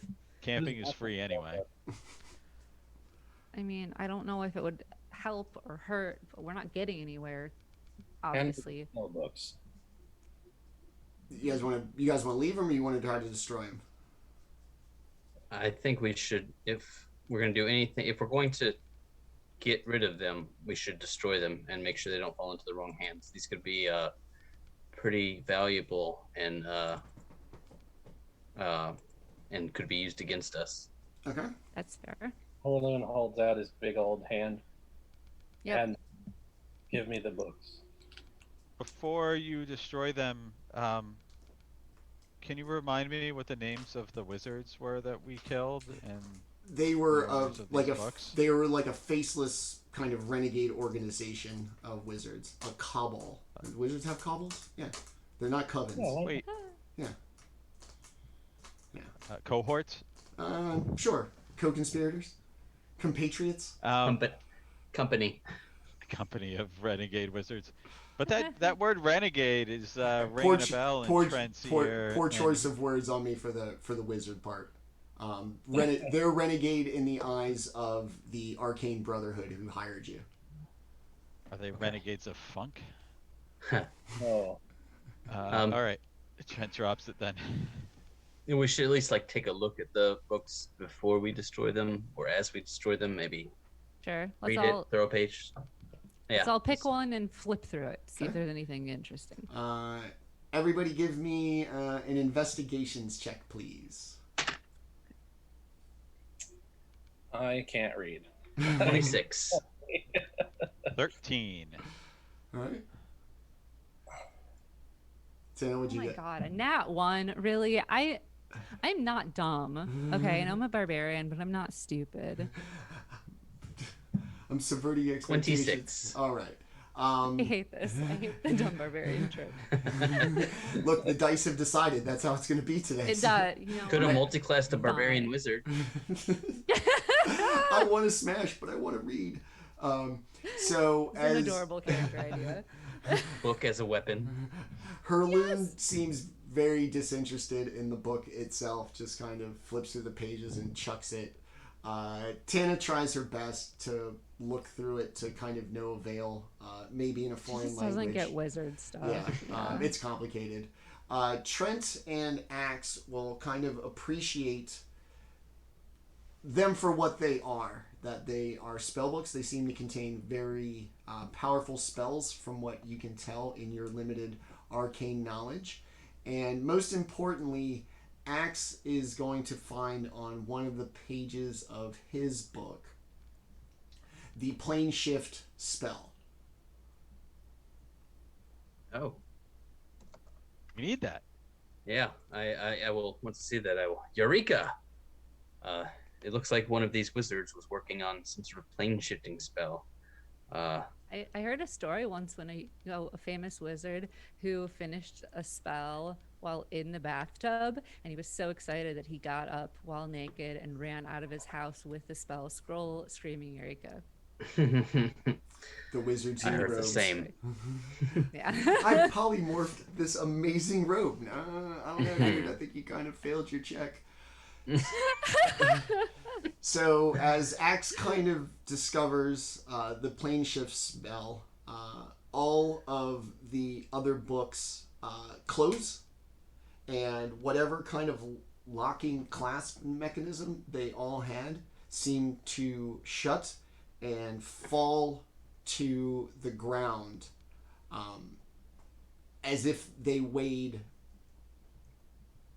as much as a laughing Luxodon. They fall straight down, and not because of gravity, but mostly because anybody who's holding them is unable to bear the weight that keeps them up, and they smash down in the ground, causing indentations in the rock and kicking up this kind of odd black dust. That's weird.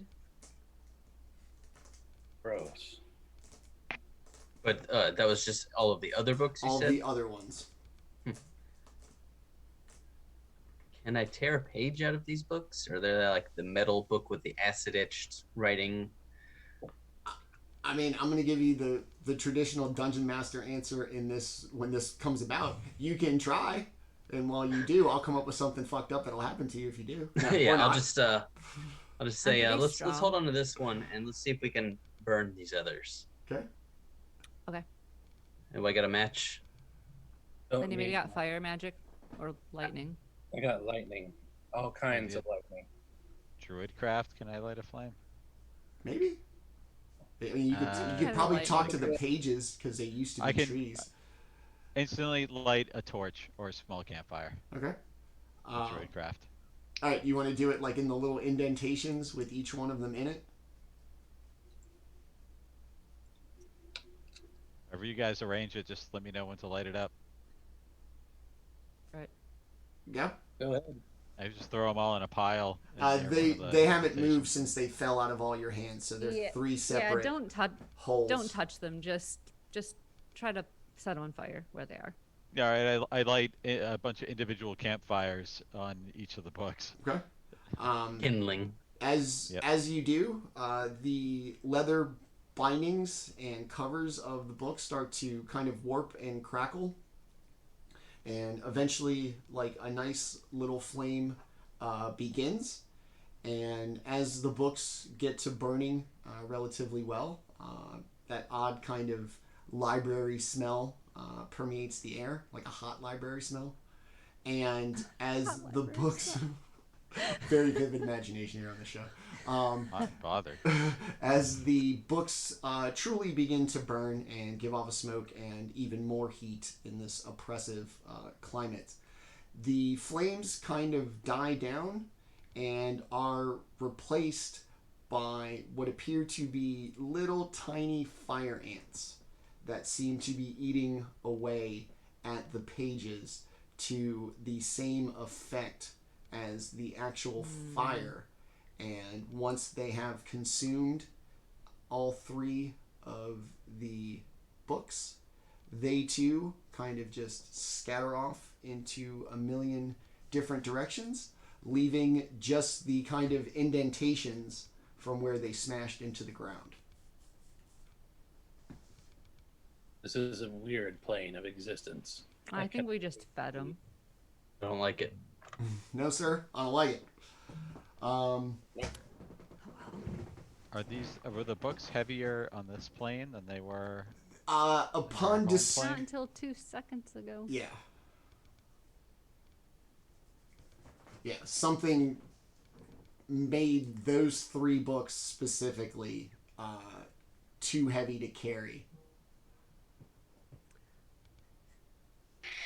Do we still feel like we're being watched? No.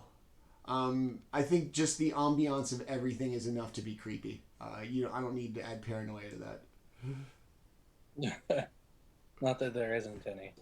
The paranoia didn't go away, but it's not DM scripted. It's just what you've imparted upon us. Mm-hmm. All right, so the books start off in a fire, become enveloped by what appear to be fire ants, and eventually consumed before the fire ants scurry off in a million directions. Axe still in possession of the one spell book that was not weighted down or consumed or burned or anything. And the mountain ever present off in the distance. I'm gonna I'll fly up using my boots of flying or Okay. winged boots and just take a 40-foot vantage point and just try to take a look around to see if I can see anything from a better point of view. As And I'll just fly back down. As you go up, how high can you go? 40 foot per is my movement speed, so I just figured I'd Okay. do a 1 round up, 1 round down. Okay. So you're going to get up to the kind of apex of your 40 feet. And as you look out, the space between your current position and what appeared to be the base of the mountain seems to be like you would look through a prism, that there's some sort of visual distortion, and from the 40 feet in the air you can clearly see where it is.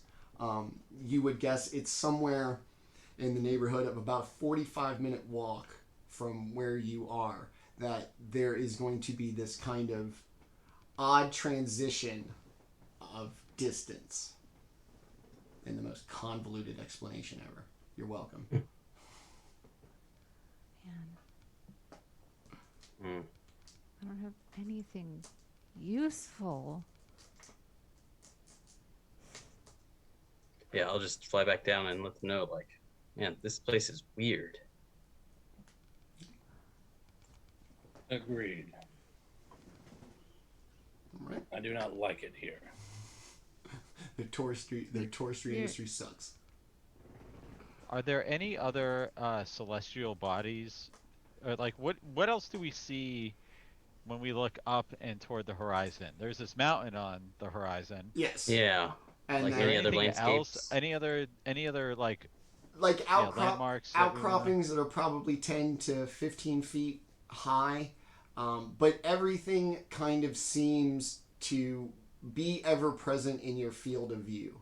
No matter which way you turn, two people looking in opposite directions more or less see kind of the same thing. The mountain sticking out, obviously very large, and then just minor little rocky outcroppings, like the one that the gnome was like backed up against. Tanna, can we try something? Yes. Can we stand here, Mm-hmm. and I'm gonna stand here, and Trent walks around behind you, and stands with his back to you, and he says, "Walk 20 feet away from me." Okay. And She'll I'll walk, count and her Trent will pace. also walk. Like we'll both take 20 paces away. Yeah. And then when we're 20 paces away, I say, "Okay, turn around." And do I see the mountain behind her? Yes. Do you see the mountain behind me? I ask Tenna. Yes, she also does. Sorry. Yes. So what? You guys started together, and then she moved 20 feet, and then you moved 20 feet, right? And now we're looking at each other. Okay.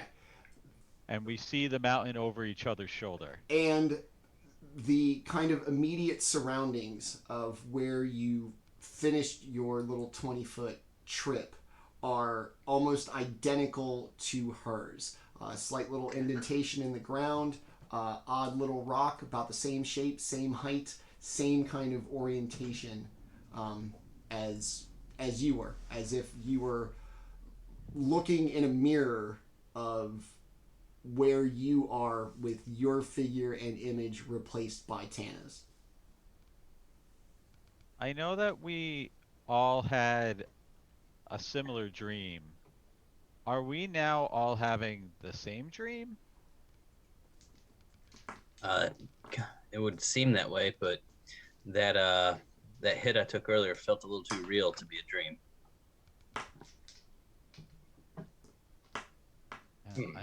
I only felt mind effects. I didn't. Smack him upside the back of the head. Did you feel that? Ow. And I turn around and start like slamming my fist against your centaur Armor? chest. Like, hey, stop! Don't just being a brat. But I just looked yes, through my clearly you helmet had at a you. physical effect on me. Yeah. How far away did you say the mountain looked? It looks to the to be quite far. From Axe's point of view, it looks as if in about an hour's walk from where you are, there is something very dramatically different, almost like a line of demarcation of some sort, as if one side of the line means something, one side of the other means something else. I would explain that to everyone and say maybe we should go check that out. if we can even get there. What do we know about that spell you found? Plane shift? Do we know how it works? What does it do? Not too much. I know generally people use it in a drastic situation where they need to just get away from immediate danger. I know you can use it to move from your plane of existence to another one, Feywild, the Shadowfell, hopefully here, or the material plane. And I know it's powerful magic. I don't know much about how it works. I'm hoping if we can get to the mountain where the gnome lady that we didn't even ask her name, she said it acts like an antenna, and that they were going to try to use it. So either they can't plane shift out of here, or they need something more powerful, or they have too many people to go at once. I'm not sure. I say we keep walking forward. Which way is forward? The way we are facing. Where we're standing, can we still see the rock? Like, if we turn around, do we just still see the rock that we first... Do we see the gnome lady or the bodies of the... The body is all gone. Oh, that's right. The rock... Stone? Yeah, it's still there. The landscape seems to be kind of repeating itself. Okay. Like an old He-Man cartoon. You just kind of walk in front of the same backdrop all the time. Okay. I'm gonna start leaving like copper pieces or silver or gold or pieces of ration, literally anything. I'm gonna start leaving breadcrumb trail behind us. I reach into my saddlebag and pull out one of my ball bearings, and oh shit, I thought I had light, but I don't. So yeah, I just try to put down my goggles so I can see it better, and I just try to throw it as far as I possibly can, just to see what happens to it. As you you put the ball bearings down, it kind of spins like in a circle, like you would expect, like something going down a drain in a perfectly kind of physical way. And as it does, the circle starts to get bigger and bigger and bigger, and before you know it, the ball bearing is just kind of a passing thing you hear rolling. And eventually, as it gets larger and larger, the sound of it coming by you more infrequent, eventually it hits something, and the sound of the spinning stops. It sounds like something hit like a glass window or something. Can I discern what direction that was? It looks to be straight in front of you. Let's go that way. As I said. Straight ahead, yeah. And we all agree. Now, Awesome. now I get it. Let's go straight ahead, because it's all straight. Now, So as you kind of make your way, you notice, again, the landscape never changes. The same kind of features just seem to repeat themselves every so many feet or hundreds of feet. Eventually, you come to what appears to be kind of this bluish gray veil that spreads basically as far as you can see in both directions, all the way up to the sky. And for the first time, it seems like the mountain is projected on something that if you wanted to, you could touch it, instead of it just being an image off in the distance.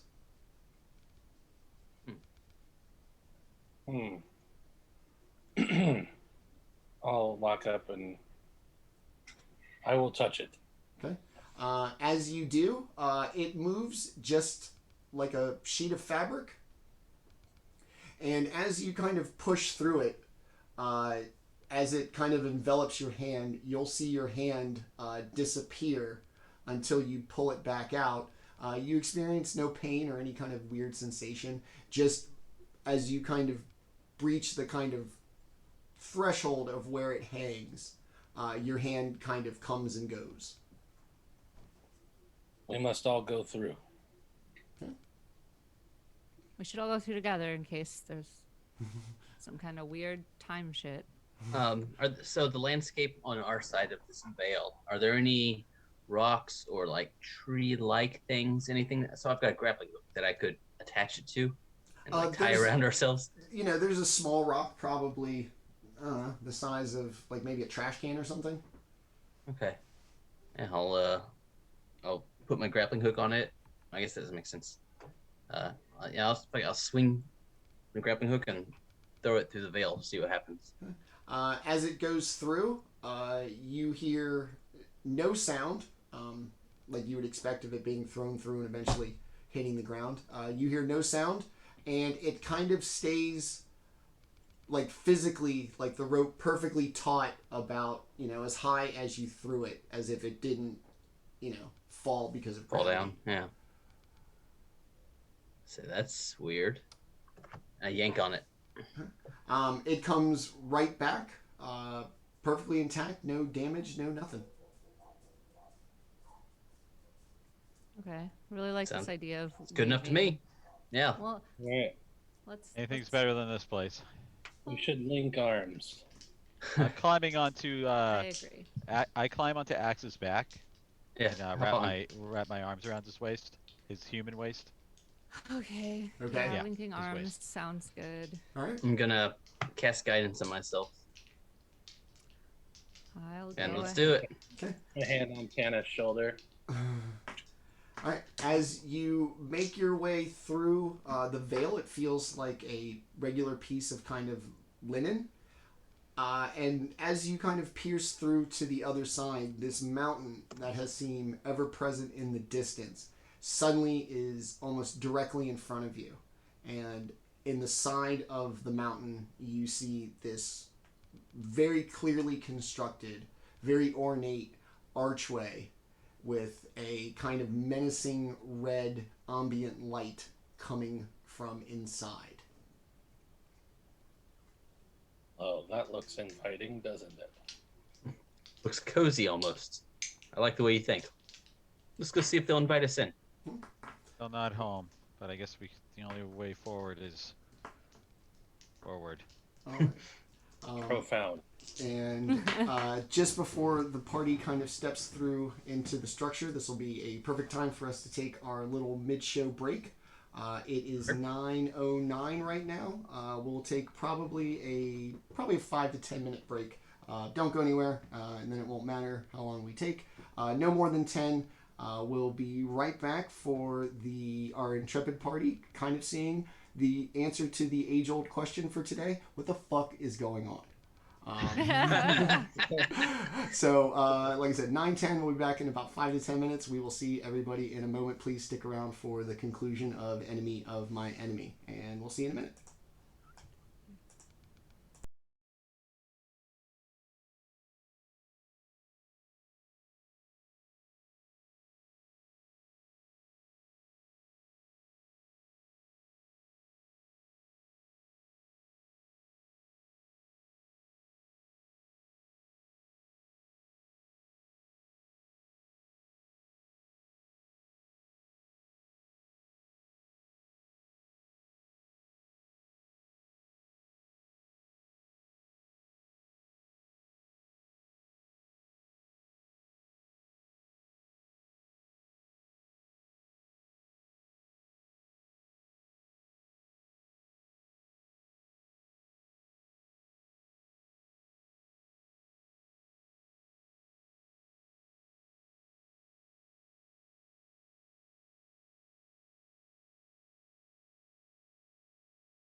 Is everybody in the place? Sorry, this is like my dinner time. You're so- fine.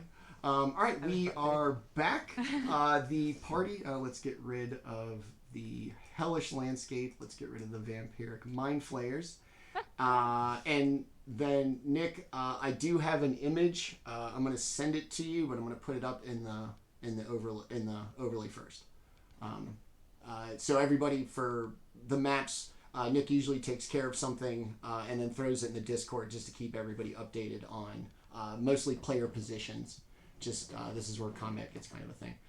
So in front of you, as you've pierced your way through this odd kind of ethereal veil, this mountain that it seemed just off in the distance, never to be like gained on or gotten closer to, suddenly is 20 feet in front of you, the base of it, with a very large ornate archway leading into the mountain, and just this awful, ominous Amsterdam red light glow, but probably not as fun. Damn. I don't know your kinks, so it might be. I don't want to kink shame anybody. If it Tentacles, I don't know. I mean, look, dog. Whatever. You're an adult. They're an adult. You get your tentacle red light mind flayer freak on. That's on you. So yeah, it just kind of stands there. The laughter on the other side of the veil, instead of just being this kind of omnipresent, omnidirectional laugh, seems to be coming from directly in front of you. For the first time, you can actually pinpoint a direction in front of you through the archway. Is it the same laugh? It is the same laugh. It's our friend. As your dreams and as you have heard this whole time in this horrible, horrible place. I remember. I'm not gonna lie, you guys. I'm kind of actually surprised that my spellbook idea worked. Usually don't have ideas that work. All right, note to self: no more ideas from Tanna. No, but I did a good one. Yeah, subverting the You dumb had one. barbarian trope. We will not. You've done. You got your one good idea, and that'll be it. Whatever. So the archway stands ever present. The laughter seems to be coming from like inside, and it almost looks as if something has moved in front of the source of light from within, that a brief kind of like shadow passes over it, briefly making the entire landscape dark, only to be filled with red light again as whatever it was passes in front of it. Tanna's gonna heft her shield, and there's like an emblem of a lion on it. It's not a lioness, it's actually a lion, like very Aslan gold stylized. And she's gonna ignite her sun sword, and she's like, "Let's do this." All right. Let's kill what's going in there. Okay. We're gonna let Tanna be the As long as first. they're bad. Yeah, Tanna's the first one in. I mean, Followed by the Minotaur. Okay. if Hurloon wants to come up beside her, that's fine. Okay. You know, Yeah. whatever. But yeah, she's going. I'm going to first pull out my cartographer's calipers and use it to cast enlarge on myself. Nice. Then I will walk in. I'll go ahead and cast bless on everyone. And as Axe enlarges himself, Trent will slide off of his back before he gets too tall, and then Or too wide. Yeah, fair enough. So as not to hurt himself, he makes a quick escape. But then himself transforms into a large white-furred cat, a crag cat. Ooh. I love that for you. Exotic. Nice. I'm gonna reach out and hand the calipers to either Tanna or Tenta and say, if I shrink, enlarge me again. Or if you're going to concentrate on something else, let me know and enlarge me again. I will do it. Much I'm appreciated. concentrating on bless at the moment. Yeah, fair enough. Okay. He's got you though. As you make your way into this kind of T-shaped room, you notice bookshelves upon bookshelf lining all of the walls, what appeared to be a collection of thousands of spell books of all sizes in all languages, varying of sizes. And from the middle of the room, this kind of odd glowing light, and in the middle of it stands the familiar kind of creepy Luxodon. Its mouth not moving, but the laughter still playing, and without its mouth moving, it still appears that it is coming from them as they stand there confidently. Have you brought my spell book? You mean the one with with plane shifted it? Are you looking to leave? Are you a prisoner here too? We are all prisoners, all of us who are not the creations of the God Brain or its minions. Why have you been torturing us? Yeah. Give me one reason why I shouldn't rip that Mindflayer-esque trunk off your face. Yeah.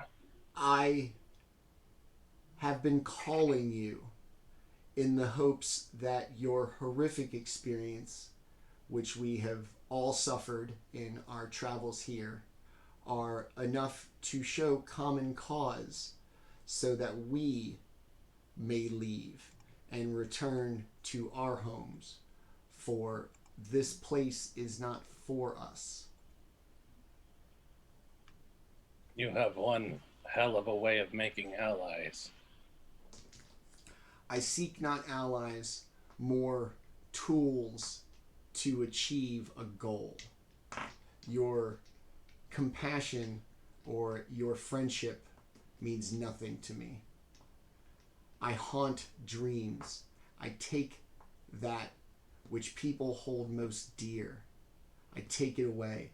I plant seeds that last for a lifetime. But alas, I, trapped here, same as you, lack the power to escape. I don't feel like I like the idea of you escaping based on what you just said. Feels like you're not really the kind of person that would be good to have around. You basically just said that you were going to be mean to people, and I don't jive with that. He looks at Tanna. Even he doesn't like it. Kind of strokes the end of his trunk and turns, moves kind of out of the way from where it was standing, and behind him you see the body of a dead Mindflayer. Its skin dry and cracked, almost dusty. Its typical golden eyes simply just empty sockets in a very shrunken down kind of gaunt, like facial features of a Mindflayer, just older, suffering from a slight amount of decay. Do you doubt my friendship when I have killed this thing? I mean, a little less now, I suppose. To I me, can't- you are still a thing. Is it my form that is unappealing?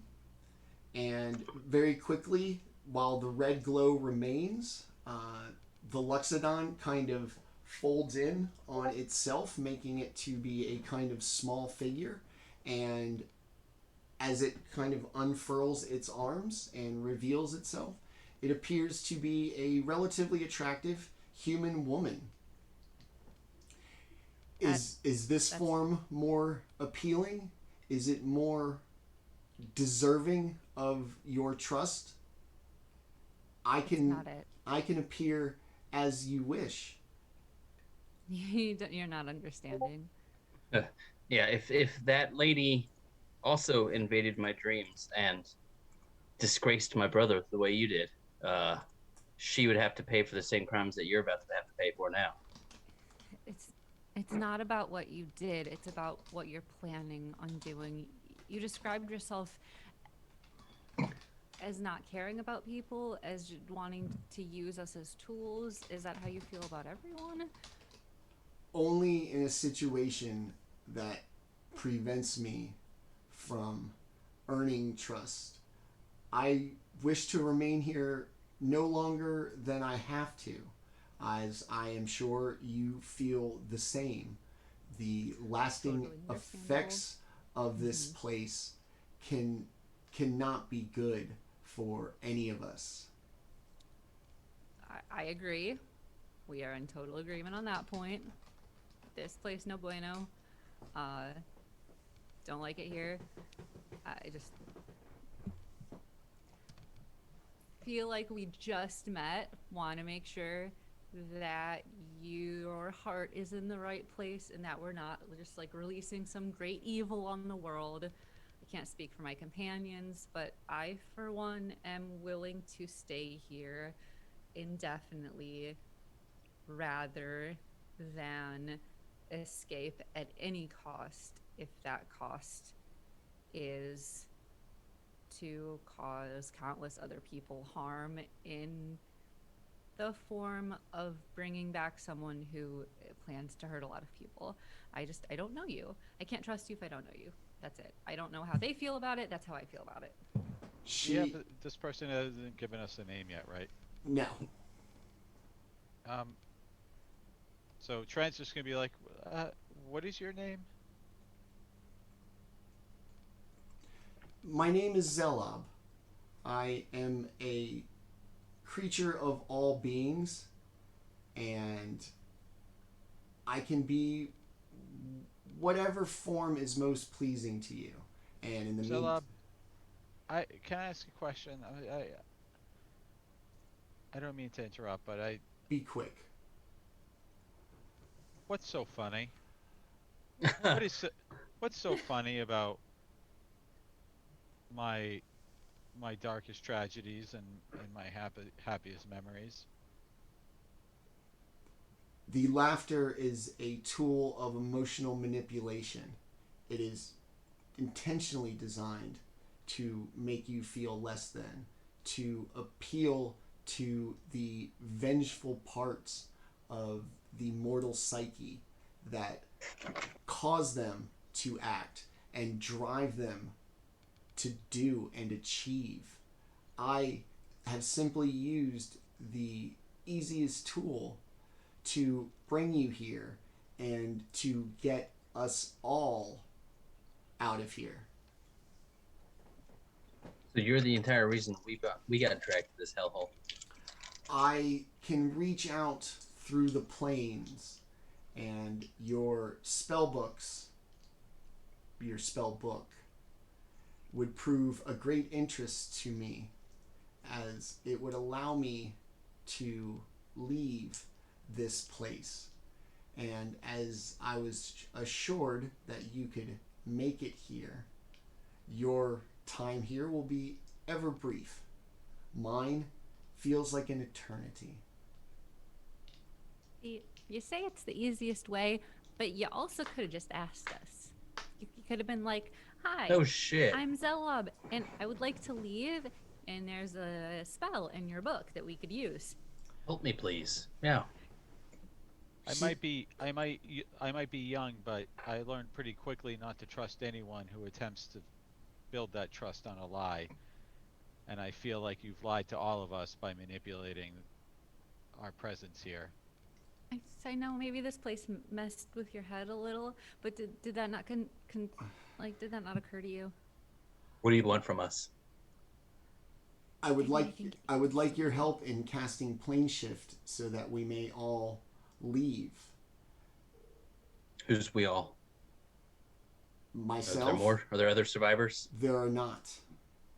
This place manages to destroy only but the strongest.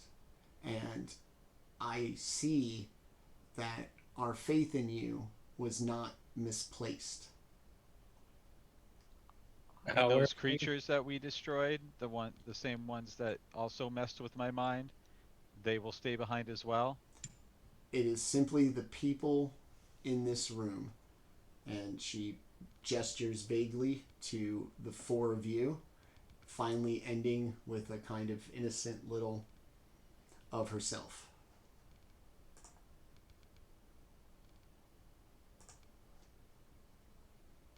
I want to tear her limbs off. Maybe we'll do that when we get back. I'll lean down to Tanna. I know I'm really tall, but I'll lean down and say, maybe we just take care of her when we get back to our normal world. Oh, I'm not sure. She is a dream breaker. We cannot get to her in the normal world. This may be that's our my concern.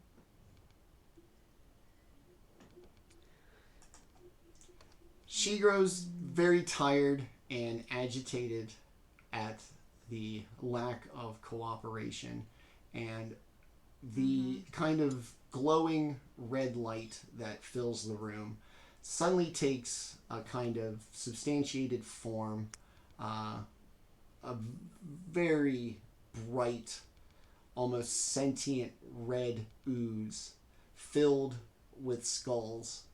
And as it does, you notice one particular tendril from the red oozy mass connected directly to the back of the human woman's head.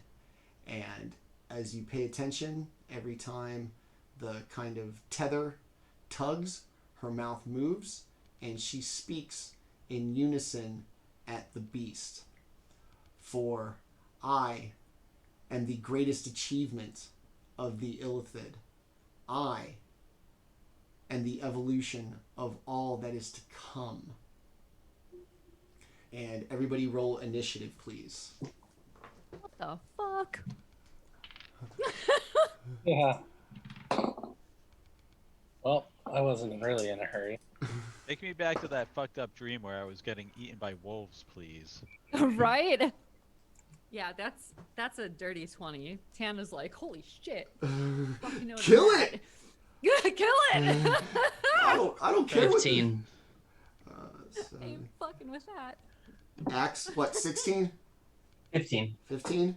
1-5. Trent?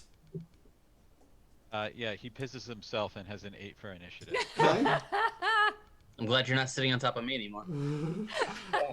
No, it's just the cat marking its territory. It has nothing to do with fear. Hurloon, how you feeling about this thing? I'm right in the middle at 10. Okay. All right. So, Tanna, X, Hurloon. Huh. I want to kill this thing. I wanted to kill it since it was a Loxodon. Okay. All right. So this thing, almost this kind of sentient mass. Think the ooze from Ghostbusters 2, but fucking pissed off and R-rated, not that PG crap. With this form of a human that's used as its mouthpiece, speaking to you, and as it does, you realize its expression's basically blank. It itself is simply an avatar for it to negotiate with you for as long as it was willing to before it grew tired of your bullshit and is now ready to go to town. So this is what it looks like. We'll go back to the map now that you're creeped out by what it looks like. Oh, yeah. Okay. So we're going to set this up. It's basically going to be almost in the middle of the kind of red glow from the building. Right? Like basically in the middle of the T is where it's Sorry, going to be. You're good. I'm just now getting the map screen back up. So the thing was up where the table was? No, it's going to be like dead smack in the middle of like the T. Where the kind of like red cloud is. Yeah. Okay, yeah, it's going to be in there. And we're going to be just under that? Yeah, towards the south end, oriented on the map, as that would be how you guys... Between those two pillars? Yes. Okay, cool. Yeah, I'll just line us up 1, 2, 3, 4, like I did on the one that I just showed you. Okay. Sorry, I'm trying to do layers now so that I can move the pieces around without having to like make it nasty copy and pasted. Okay. Cartography skills have leveled up. Hey, buddy. Oh yeah. I appreciate it. I know that the players do more than I do because I'm just like, yeah, whatever. You guys are wherever. All right. So everybody is going to be 1, 2, 3, 4, 5. Everybody's going to be within 25 feet of the creature when it starts. So your relative position 1, 2, 3, 4 as the map gets made is inconsequential as far as your movement or who gets to go when in initiative. So we will start with the most eager to smash at this thing, Miss Tanna. Yeah, go ahead, take your shot. You guys have hated this thing. Do it. Excellent. I think Bless is probably worn off by now anyway, since we talked for a while. So fuck it, I'm gonna rage. And no need to help you guys. It's time to get mad. All right. It's just so good. It just feels really good, you guys. I'm sorry. That's a crit. Uh-oh. Starting strong. All right. Woo! You're just doing regular crits where you roll twice. Max damage for one set, whatever that turns out to be, again? and then roll again. Sweet. This way nobody gets like a shitty. I rolled a crit and I rolled 6. You do crits like I do crits. I love you. Yeah. If at any time, real quick, if at any time the map is inaccurate in the Discord, just in the Discord, let me know what's changed, and I will do that. Don't bother with speaking it out loud, and I'll try to make the changes on the fly as best as I can without interrupting the action. All Sorry, right. carry on. You're an angel. That is 22 radiant. Ooh. And I'm going to smite for another 8 for a total of 30. Nice. Because I want Right. to really start strong. Because why not? That's awesome. Fucking I'm A. just gonna your luminescent sword, your rage, your oath really kind of come to a confluence at this particular moment with this absolutely horrific thing. And you manage to slice through like a hot knife through jello, severing off a part with a few skulls in it. The part slides down onto the floor, turns into a red dust, leaving the skulls behind. The mouthpiece looks very well. I suppose I will be the only one making the trip to your realm. be like, that's what you think, and I'm gonna hit it again. Okay. Or I'll try to. That it context why you like this. That is an 18 to hit. Yes. Okay.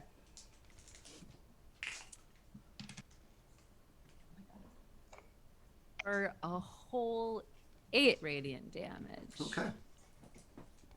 All right. All right. Do a little stabby stab. You're gonna hear searing like sounds, like a sizzle. A couple little clouds of steam and smoke are going to escape. The Excellent. human mouthpiece of whatever the hell this thing is shows no expression, no wince of pain, just a blank, vicious stare at Tanna as she goes just to absolute town on this thing. Is that it for you? Yes. Okay, good, because that was a lot of work for you, and looking at the math going, all right, Axe, all you. All right. Embiggened as I am, I will. Oh, yeah. You said I'm how far away? 5, 10, 15, about 20? 20, 25. Yeah. 25, I think. Okay. So if I move 5, 10, 15. All right. So I will. So I'm gonna sidle around the side of the pillar that I'm on, and until I'm about exactly my 30-foot minimum, and go into a my charge and try to give him a double thunder punch. Okay. And a hoof kick. Oh, what are my dice drops? So 7 plus 9, so that'd be 16 for 1. Yep. And Nat 1 for the other. Surprisingly enough, no. And then for the hoof, that'll be 20. Yes. So first attack and all right. I don't have a good pun for hoof, but yes. Raise the hoof. No, it sucks. Raise the hoof. I will. That's So that'd be 7 for the normal hit. Okay. Come on. And 4 for the hoof damage. Okay. And that will end my turn. All right. You're gonna punch through it with your hoof. It's gonna be like getting stuck in mud. You're not just gonna kind of, strike it and move back. You're gonna kind of sink into it. Your natural weight and the physics of you moving down will make you kind of clear through it. But for a brief second, you're kind of torn in a weird orientation as one hoof, not the other, gets stuck in the gross form of this thing. Okay. Right. Does it look like my attack's connected normally though? Yes. Okay. The red entity seems to be getting smaller with every kind of successful strike. So it's a pretty good amount smaller than it was when it started. Okay. And the last thing I'll do is I'll look around and see if there's any other creatures or anything amiss, anything that doesn't appear. Artificers are a little smart. If there's any other threats other than the one right in front of me. Do I see anything? Aside from the party, the body of the dead Mindflayer, and it's an Oblix Elder, or Elder Oblix is the actual monster. That's all that you see. That'll end my turn. Thank you. Okay, very good. Hurloon, you're up. I step forward and my eyes start glowing blue. And electricity starts running down my body. Enough of this. And I point my finger and lightning erupts from my hand, all Palpatine style at him. Hell yeah. Nice. Your favorite. Go ahead and make a reflex save of 16. Ooh. That is not going to get it done. It's going to be a 7. All right. It takes 60 lightning damage. Holy shit. God. Holy shit.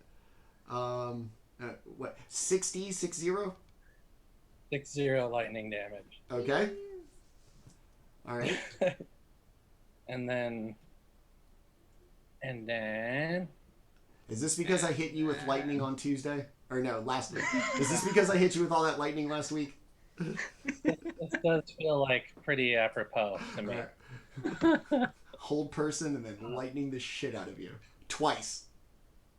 Yeah, that was still brutal to me. You're a monster. All right, and then the energy that's still on me goes down into my weapon and it starts to glow bright blue. I will kill you. That's all I got, but that's what I did. Okay. I will use my bonus action to threaten menacingly. Yes. And that will finish my turn. All right.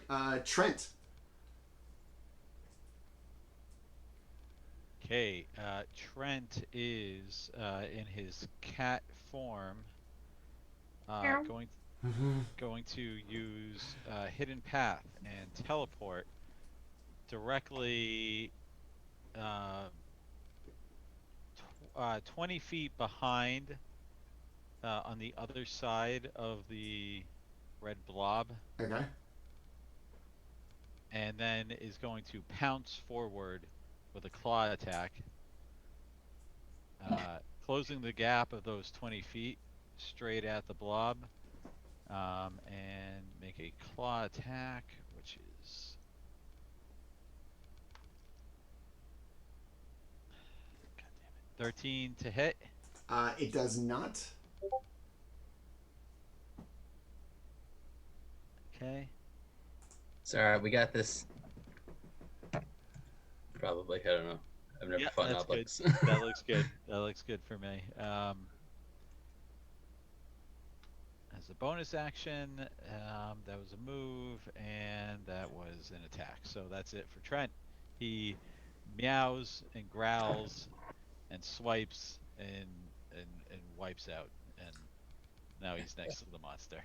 You do manage to knock 3 mugs of water off the table. despite being lectured not to, and looking me in the eye and acknowledging that I spoke to you, and then just Swing away, Meryl. yeah. So Oh, I love cats. all right, so that will be it for Fucking Trent. peppermint. The Oblex. Let me make sure.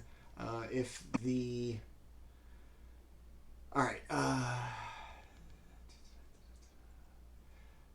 The Oblex is going to stare directly at Hurloon, angry about the lightning, surprisingly enough.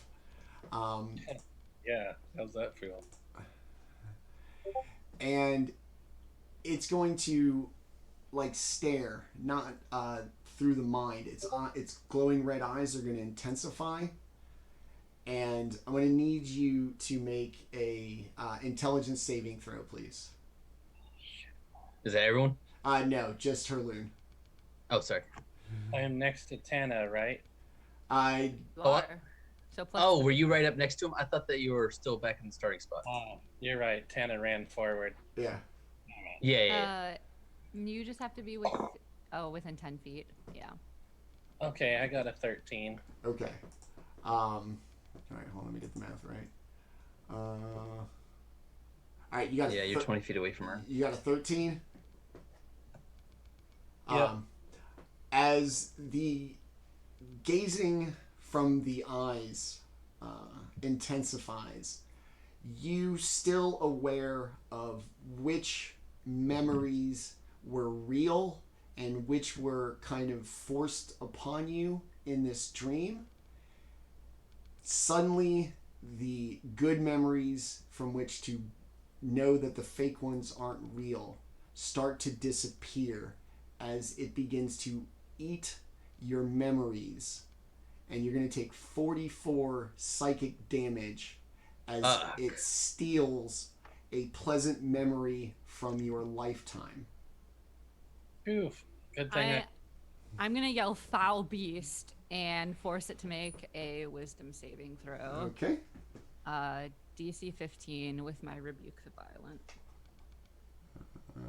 Good thing I bought a ring of psychic resistance.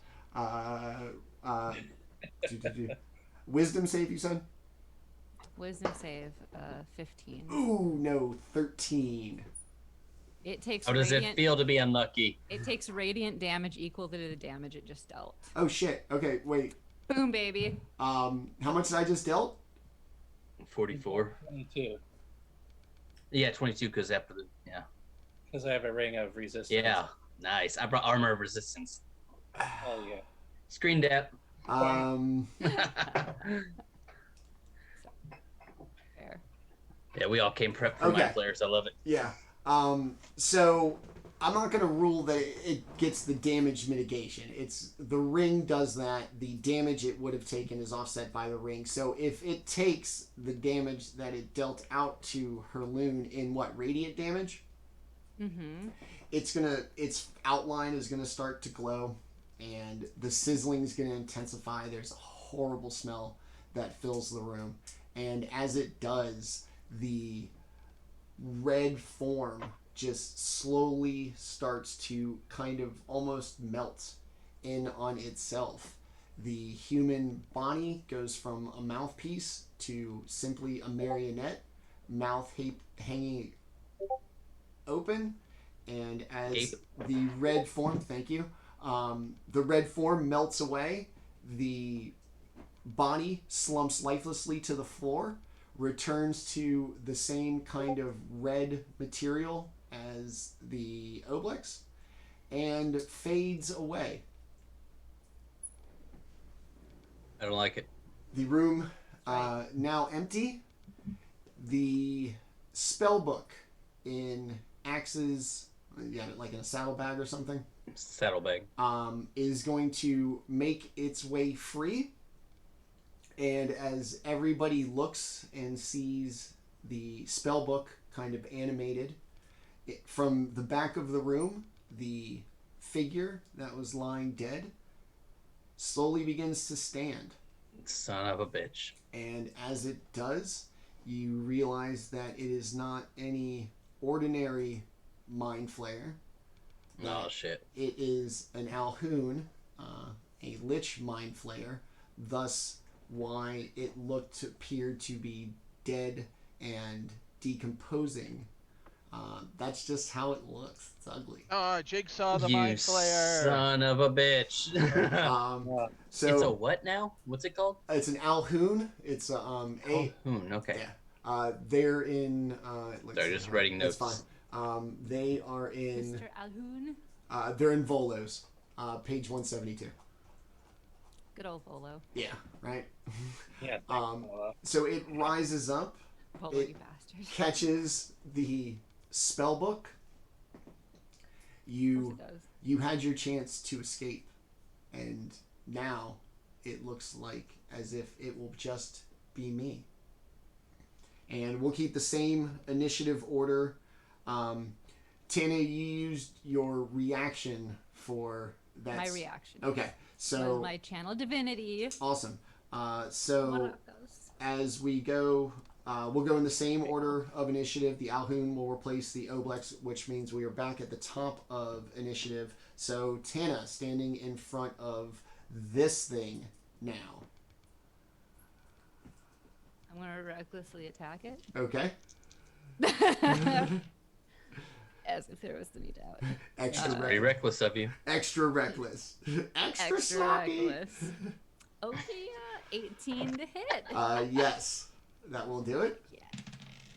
That will be 11 radiant damage, Okay. and I'm gonna go ahead and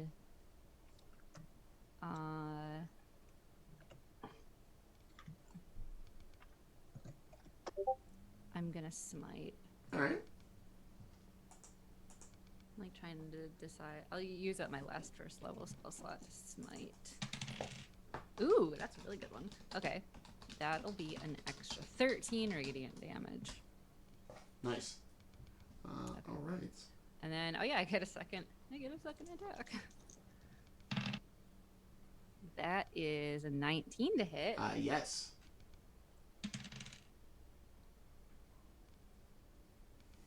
Ten radiant damage. All right. Very nice for a grand total of, it looks to be 30. Wait, is it undead? Is it undead? I think it's, yes, actually it is. Oh my god, in that Oh. case.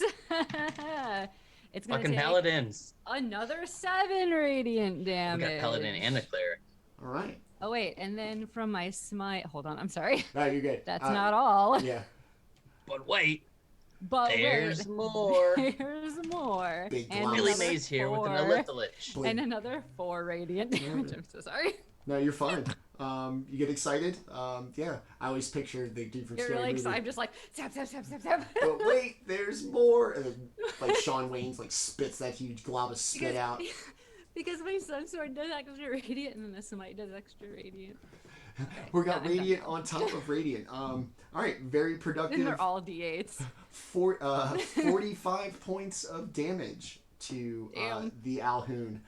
With all the radiant damage, the dust and kind of dry, crackled skin on it almost seemed to kind of catch a little fire, giving off this kind of waft of smoke.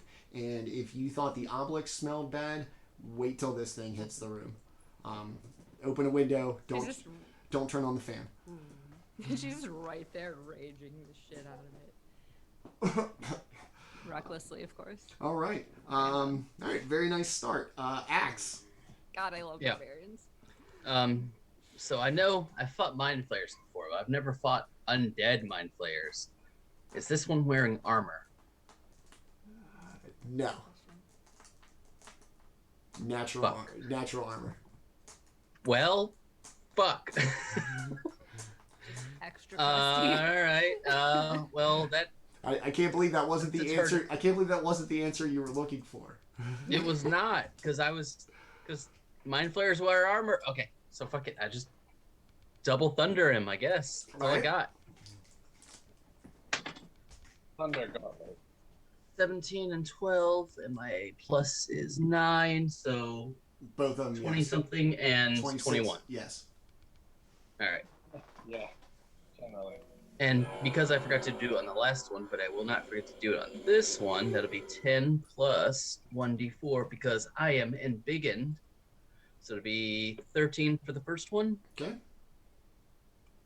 And sorry, D&D Beyond is very slow. 12. Math hurt me. 14 for the second one. All right. And that. And then I will, with my bonus action. Nope, can't do that. All right, that'll end my turn. Okay. Fucking artificers. You're I gonna have no boat. You're gonna punch the shit out of this thing. Dust and dry flakes of skin are going to fleck off in the reaction of the punches and kind of go flying off into the room. And he now has disadvantage on everyone except me. Yep. Like I said, I got an artificer in my Tuesday game, buddy. The Thunder Gauntlet's well versed. All right. Hurloon. All right. Minotaur and feather him. Yeah. Jesus Christ. Well done.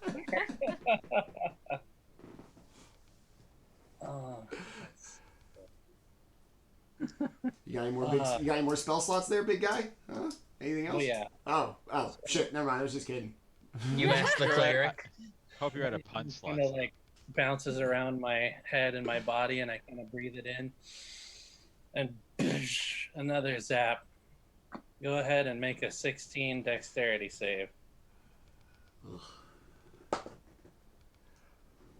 14. 60 lightning damage. Okay. Get him.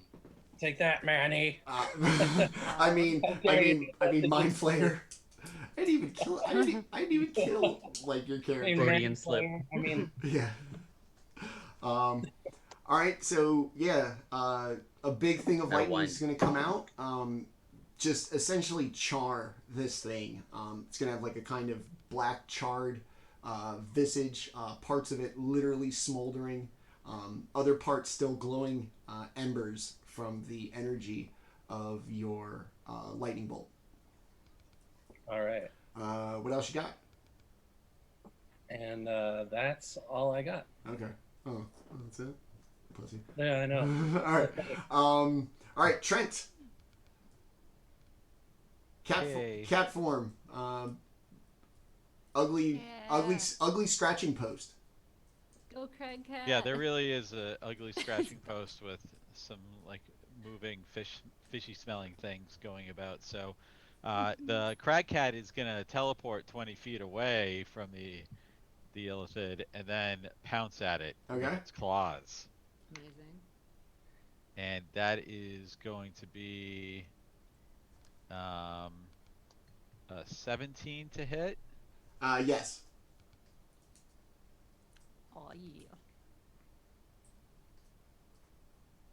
Okay, so I need a strength saving throw. Oh.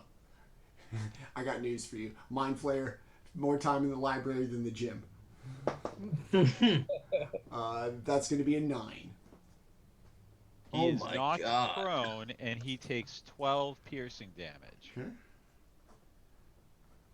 All right. Actually, I'm sorry, hold on. Let me redo that damage because I did not roll the correct dice. It is going to be 7 slashing damage Okay. instead. So the claw has different rules than bite. And that teleport was my bonus. Made my move, did my pounce. Okay. Good to go. All right. Is that it? Yes. All He's right. knocked prone and Trent is done. The Growls at him. Grr. fabulous roleplay. Nice job. The Alhoon, seemingly compelled to go after Axe, despite his own emotional belief of being zapped with lightning twice. Bring it. I don't know that that's really the kind of mentality you want. I won it. All right. Go ahead and give me a dex. Go ahead. Yeah, I was like, go ahead and give me a dex save, please. 1 dex save coming right up. my is +2. 20. Dirty 20. Okay.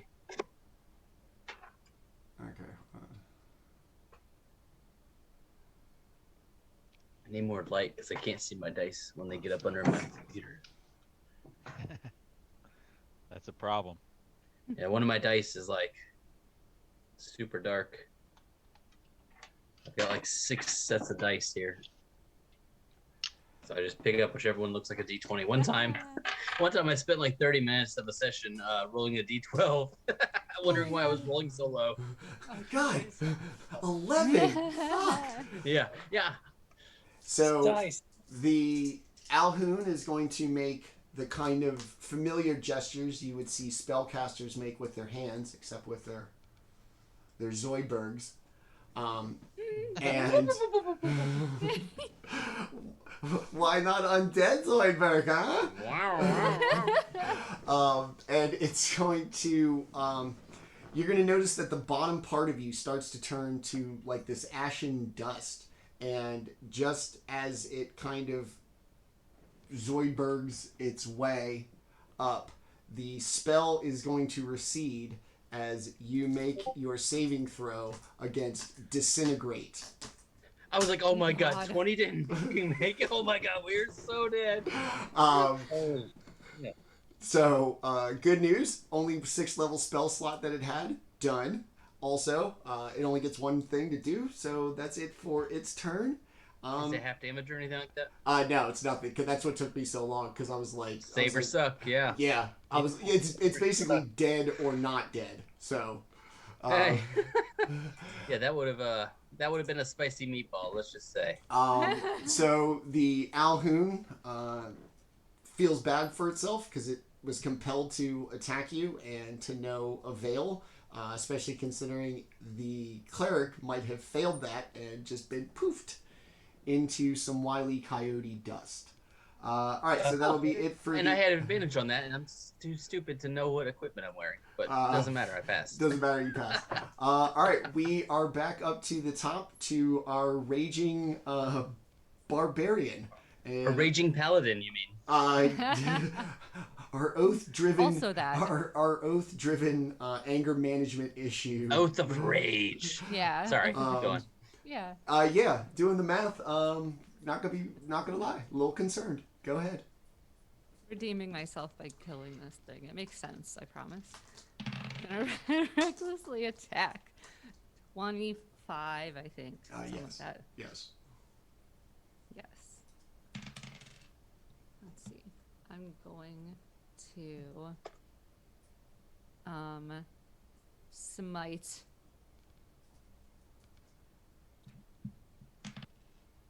Well, let me try to add all this up before I tell you. That is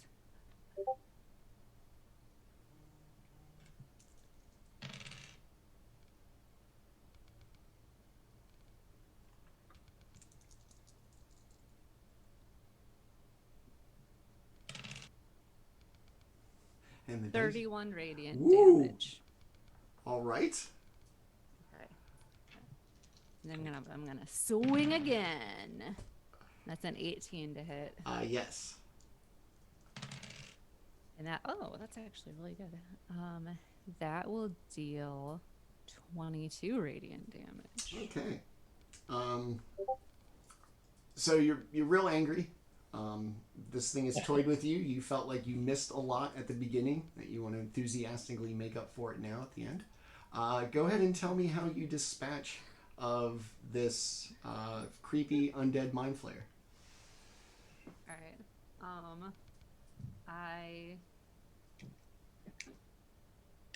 What's the last thing that our centaur did? Because you're like kicking at it, right? Yeah, no, I just. Oh, you're. That's why I just double thunder.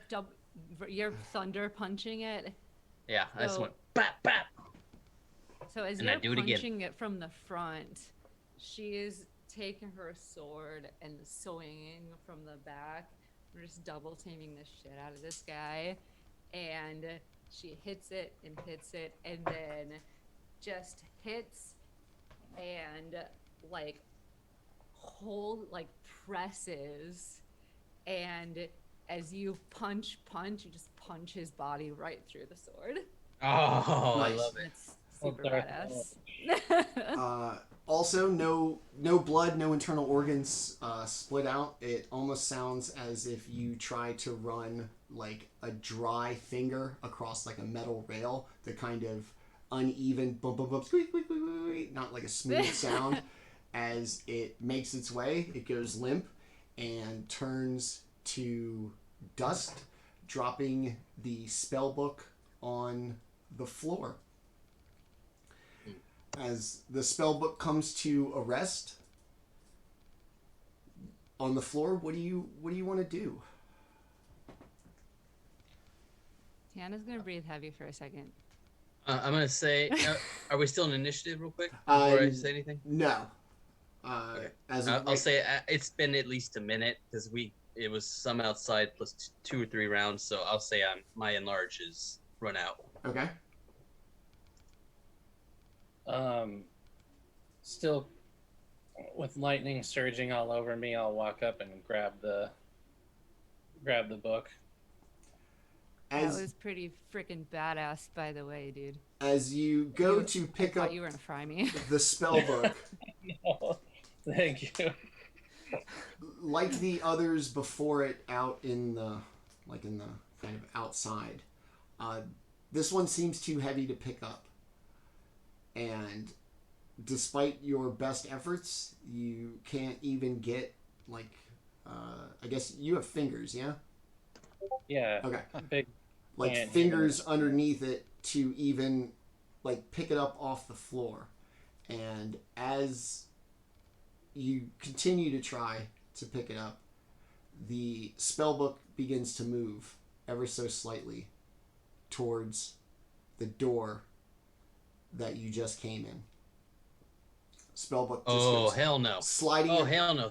Sliding. I cast Thorn Whip on the book. Okay. Let me do I'm not gonna bother with the physical dice. I don't know if Thorn Whip will even do anything.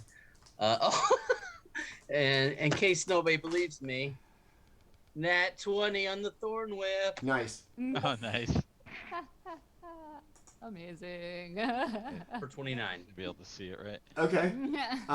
You manage to stomp the book from going any further, but are unable to pick it up or give it any progress towards you. And Can we open it? All right, Will it so even Trent open? is going to teleport as the cat Oh my God. over to the book and pounce on top of it. okay. Just holding his weight, and he's gonna turn back into his You get human attack form eyes. as soon as he is on top of the book. Okay, you're gonna turn back He's into. gonna ride it out of here. Good job, Trent. Yeah, no, I'm a boy again. I'm a real boy. I'm a real boy. We didn't even have to get you swallowed by a whale. Good for us. As you kind That's not of what you're gonna say. chase towards the door from what you came in to jump on it and turn back into your human form, the light cast in, for what it's worth, is now obscured by a shadow, a small shadow in purple robes, as Okay. this little tiny hooded figure moves towards you and the party and the spellbook effortlessly, as if gliding. As you kind of look, the cloak looks like that of Dobnim, the gnome that you encountered earlier. Motherfucker. I didn't do it. That gnome. And as Should have known. the figure gets, God, you guys are fucking killing me. And as What's the no and gnome? as the figure gets closer, you see extra appendages that weren't on the gnome before, and throws back the cloak to show you the gnome squidling, what is essentially a mini gnome Mindflayer, only in possession of 2 tentacles because of its small size. And the laughing that has haunted you for this entire couple of hours as we go, returns. The figure this whole time. floats up, Oh, I just saw the thing on the stream. Oh, clapping. so weird. This is why I brought you here. For Men in Black? the God Brain is weak and is dying.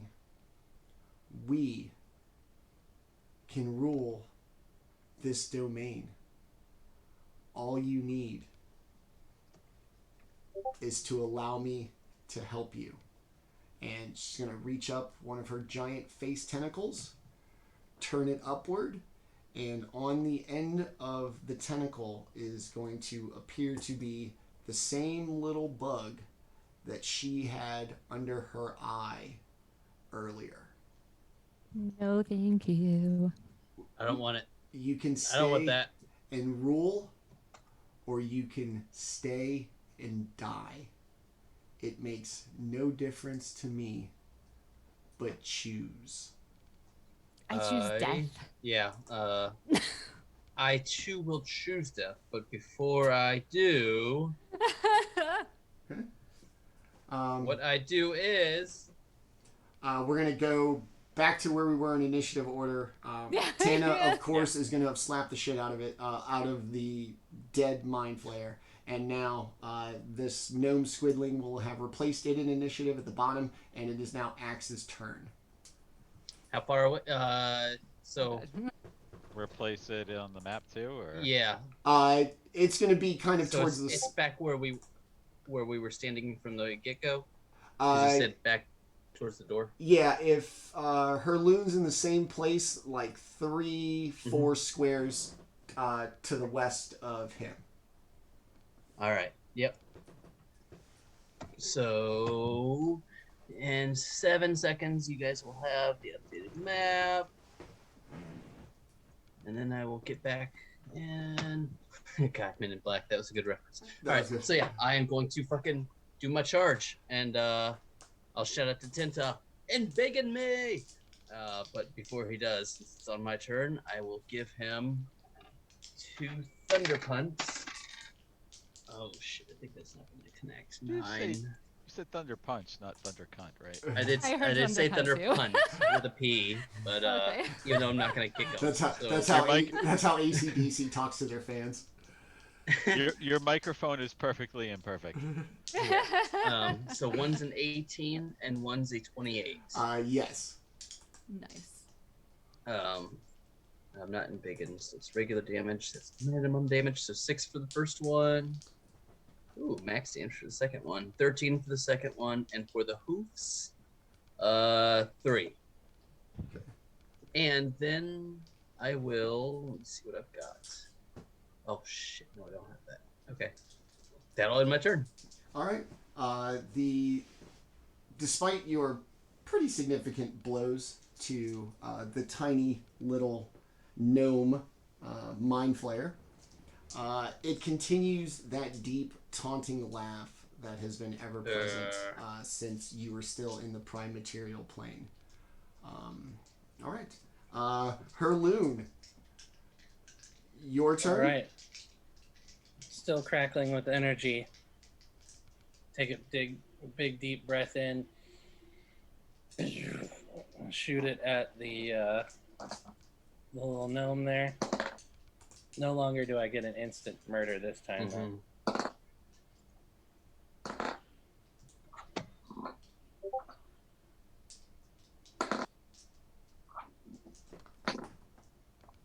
So this time it is 34 lightning damage. Is it the same thing? I gotta make the dex save? Yeah. Okay. 16. In case it's relevant, my thunder things are thunder, and my hooves are just regular old bludgeoning. They don't have any immunities or anything that would matter. It's gonna get a 17 on the save. Oh, all right. So it Ooh, takes that saves. 17 lightning damage. 17. Yeah. Okay. It's gonna crackle. It's gonna kind of laugh. The energy as it kind of surges through the body, you're gonna see kind of get collected inside, and little like strikes of lightning are now going to be seen in its eyes. Oh shit. I enlarge Axe. Okay. My neck. Oh, thank you. All right. All right. What else you got? Is that it? I like it. That's it. I am now upset and a little scared. Okay. Trent, your turn. Yes.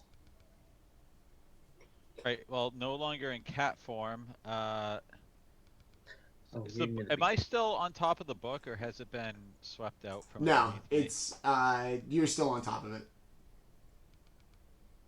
He's close to me and the lich thing, right? Or the Yeah. sorry, I hadn't moved you. Take a look at the map. I haven't.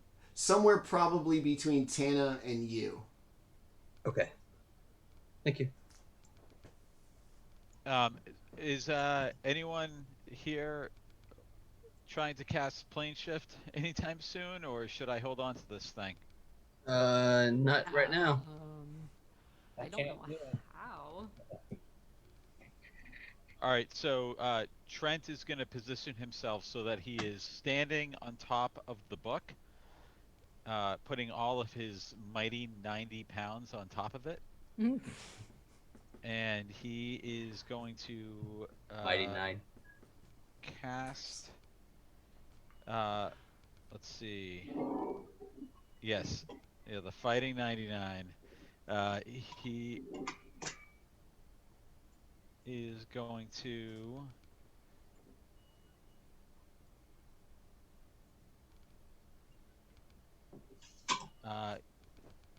Yep. Just make sure we gotta read the rules real quick.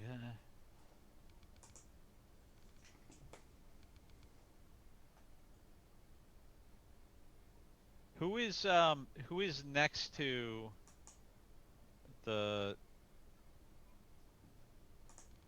baddie here?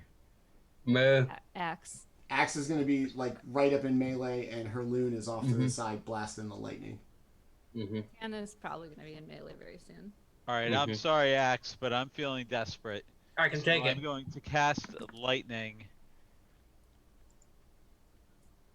Sword to my other one. I'm going to call lightning. It's a 60-foot radius.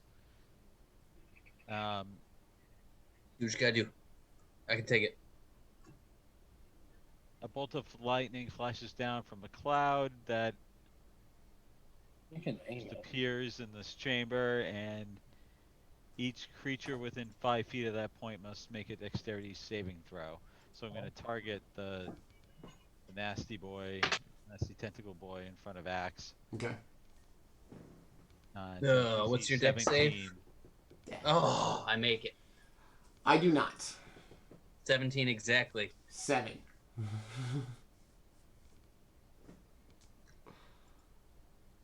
Is it half damage on save? Yeah. It is. All right. Don't worry. I can take it. Like I said, I hope. If it's 60 again, maybe I'll need some healing after. It's 12 on a fail. Okay. Okay. I'm sorry. I'm sorry. It's 12. It's 12 on a save. It's 24 on a fail. Okay. So you're gonna take 12 damage there, Axe. No worries. And That's all my temp HP. Lightning damage. And this is the 3rd level spell, but I meant to cast it as a 5th level, so I gotta roll 2 more dice here. So the beast is gonna take 15 additional damage, Okay. and Axe, you're gonna take 8 additional lightning damage. No worries, mate. All right. All right. Very nice. All right. What else you got? And that is going to be it for Trent. He's going to stand his ground on the spell book. Okay. Very Florida. Yeah. Florida druid fights Alligator fights miniature squid child while riding an alligator and smoking bath salts. Except in real Florida, it would be squid. semicolon child, squid and child. And Sorry, Trent go ahead. was taking more inspiration from Hurloon and his other friends when he realized lightning might be a cool trick. That's a cool trick. All right. All right. So Trent goes. It's struck by lightning as it is not very nimble. It uses pretty much its 2 mouth tentacles to move. Its legs are a little short. It's not its fault. It is now the squidling's turn. It too is going to. Its like kind of lightning set eyes are going to turn the same bright, intense fire red as the Obelix and stare directly at Trent, who I'm going to need to make a wisdom saving throw, please. Or no, an intelligence saving throw, please. I'm sorry. You're within Tanna's aura. Yay! +3. It's 10 feet, right? Yeah. Mm-hmm. Paladins, man. 14. Yeah. Okay. So it's intensity and your line between what is a true memory and what was attempted to use as a tool of manipulation also begins to blur as you feel a pleasant memory, something you are really holding on to in this place at this time, just gone like a snap, replaced by the awful authored version that was given to you, and you are going to take 22 psychic damage. Fuck. All right, that is it for the squidling. We will now go back up top to Miss It's My Party, and I'll smash if I want to. Can you repeat the damage again? I'm sorry. You failed 44. Psychic. I'm going to use a reaction to take the damage. Okay. No, hold on. I'm going to use Absorb Elements to capture some of the incoming energy and lessening the effect. Okay. Right. Can you catch psychic? Yeah. So I'm trying to understand how much. Do I still take the damage, but I can use it as an attack? You have Absorb resistance elements. to the triggering damage type until the start of your next turn, and the first time you hit with a melee attack, the target takes an extra 1d6 of the triggering type. But it doesn't say what I don't take. It's only acid, cold, fire, lightning, or thunder. Okay, Yeah. I'm sorry. Yeah.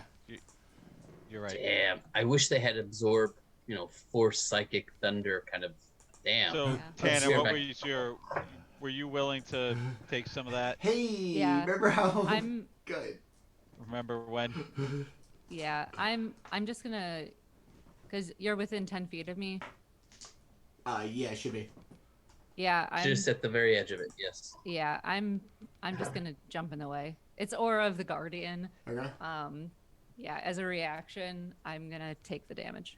All right. I don't take any other effects, but I'm taking the damage. Okay. Yeah, your memory's still gone. She gonna take the physical ouchie away, the emotional Yeah. How much ouchie. was it? 44.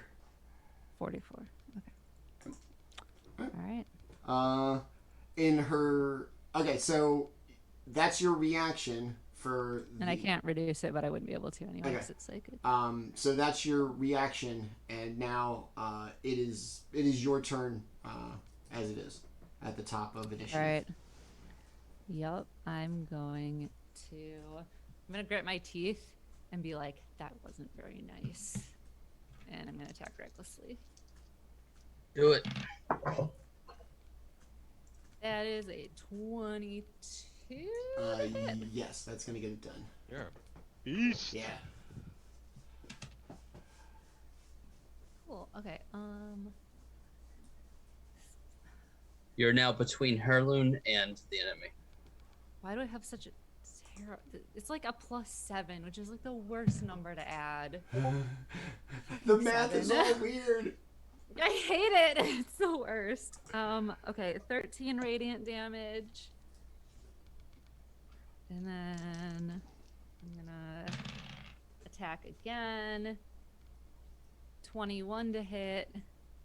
Yes. And I'll do another 12 radiant damage. Huh? Alright, sorry. Math was... And yeah. Damn it, I That's keep it. getting to add my large damage. Your noble spirit is not embiggening your damage. Apparently. Old school. Yeah, that's it for now. I'm Okay. gonna save one spell slot. Alright, in case I need you're to fine. do Pretty, something. you're fine. Just remember this. Okay. Somebody's going to be playing a paladin in your game in a couple of weeks, so maybe we tone it down. All right.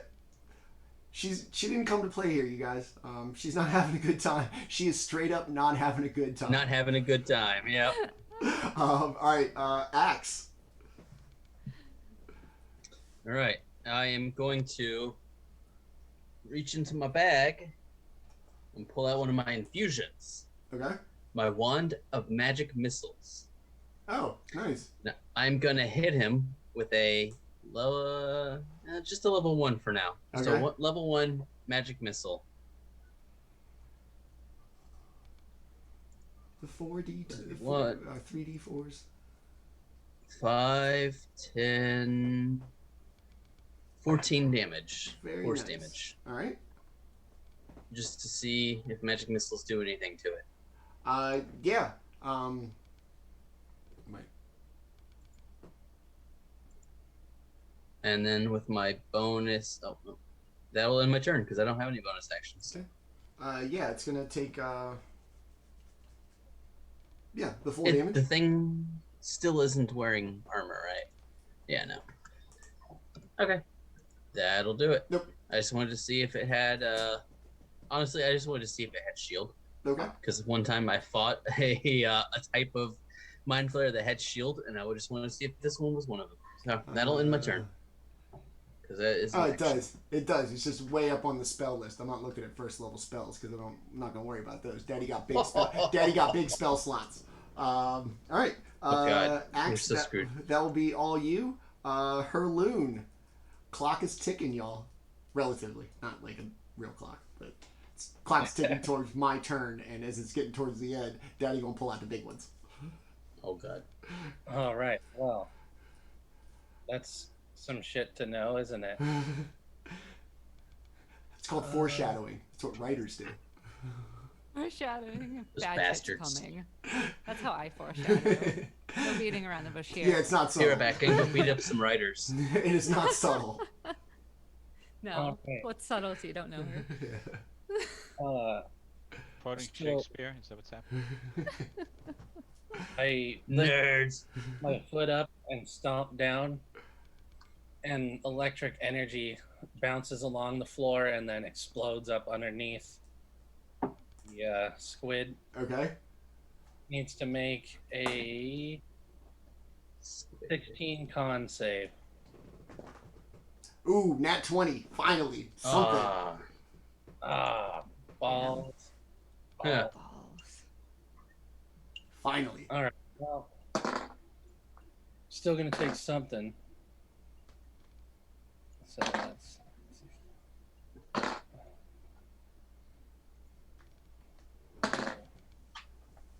So that's 25 lightning damage, Woo. and it isn't knocked prone. I mean, dog, it's like 7 inches above the ground. I mean, prone, not prone is not much of a difference. Ha ha ha. It's little. It's like saying my goldfish is prone, I guess. Gross. And then I guess I will walk up behind Tanna and touch her. Okay, finish that sentence. Yeah, yeah. Nope. Haha. No. He's just a touchy-feely kind of guy. yeah. Hug. I cast apologetic hug. Have you, Tanna, have you broken concentration, by the way? No, I haven't hit him with any. Nobody's gotten hit. Okay. So you get 32 hit points back. Oh. Damn, really? Nice. Well, thanks. 32? Yep. All 4 of us can Awesome. heal, by the way. Now that you Well, guys, that's pretty cool. I was like, now that you really needed it. All right. Yet. All right. Radical, thank you. I healed Yeah. myself a little in the desert with my lanterns. I didn't bring it up but I marked it off on my sheet. Hurloon, that's it for you? Yep. Hurloon done. All right, Trent. The math, it's kind of on your side. We'll see. You can All do right. it, Well, Trent. still with the call lightning cloud hanging up above, Okay. I will pinpoint. Unless I hear a protestation from one of my companions, I will call lightning once more down on that same spot. I'm raging, I'm good. Technically a bear totem, by the way. Yeah, go nuts. Yeah, Alright, you're. I need a dexterity saving throw from Which is obviously the best. Ooh, maybe. Axe and Tanna.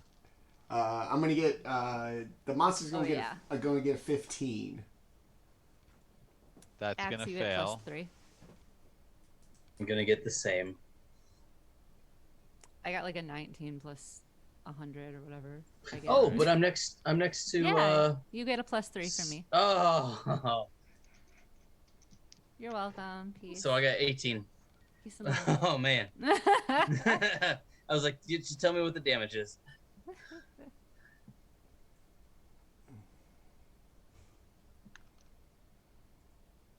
It's gonna be 11 points on a pass and 22 points on Ooh. a fail. Okay. Spicy meatball. I get to Love half it. it again. Yeah.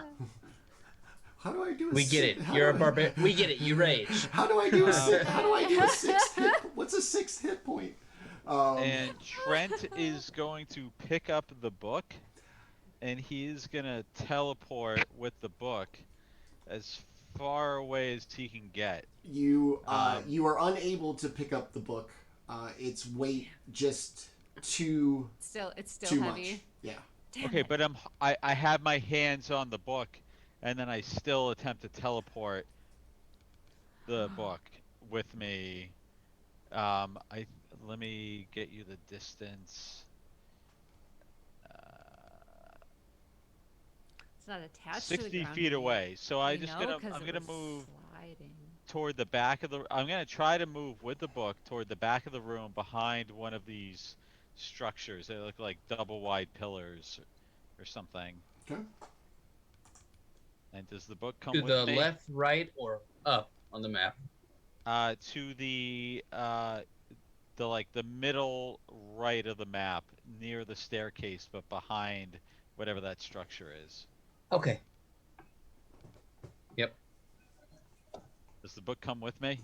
It does. It doesn't leave the floor. So it is still.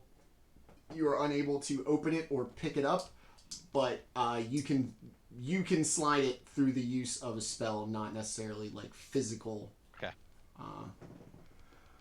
All right. Excellent. That'll end my turn. Did you say left or right? That's perfect. Okay. Sorry. So the Swidling is going to look where the book once sat and kind of float off to the east. You already know. Not being too big of a fan of its book being stolen, it's going to wave its 2 tentacles. And you are going to start to turn to ash, dust from the ground up. I need you to make. Where'd it go? You said it moved away from Tanna and I? Yes. It's going to float away. Go ahead and make your go ahead and make your opportunity attacks. It's just, That'll be a 20 to hit. Dirty 20. yes. Can I reckless on an opportunity attack? Sure. 7 damage from me. Okay. Thunder. Oh, this time I actually remember. Plus Plus 1d4. because I'm a big boy. Like a For 28 2. to hit. Ooh, yes, 9 you will. for me. Okay. All right. 12 radiant. All right. The Squidling making a desperate attempt and sacrificing a good amount of its remaining vitality as the vengeful and spiteful creatures that they are wont to be, is going to line itself up with Trent, begin to make little gesticulations with its mouth tentacles, and I am going to need Trent to make a dexterity saving throw, please. Oh God. Do it. You can do it. You're blessed. I'm going to use a virgin die as far as tonight goes. I'm not looking forward to whatever's about to happen. Dexterity, you said? Yes. 12. As the tentacles make their gesticulating pattern, you're going to feel your body kind of turn to ash. The supports... Trent's screaming for his bloody life right now, like top of his lungs. The feet that you use as the base of support slowly disintegrate. Your body topples over, and as you fall like a building, just crashing and turning, kicking up dust, except instead of the dust of the floor, it is the dust your body has become as the Squidling has connected successfully with Disintegrate. You are 10 d. How many is that? Hold on. I gotta get one more d6. All right. So like my legs crumble out from beneath me, and as I Think of as Infinity I War. appear to fall on my ass, instead of like bouncing off the ground as you would expect, I just crumble into a cloud of ash. Hold on. I'm going to give you an exact number because there is a number. 6, 12, 15, 16, 17, 19, 25, 29, 34. You're going to take... Stop saying numbers. You're going to take 74 force damage. Oh my fuck. Alright, hold on. Can I absorb element that shit? What kind of damage is it? Force. Force? Can't absorb that.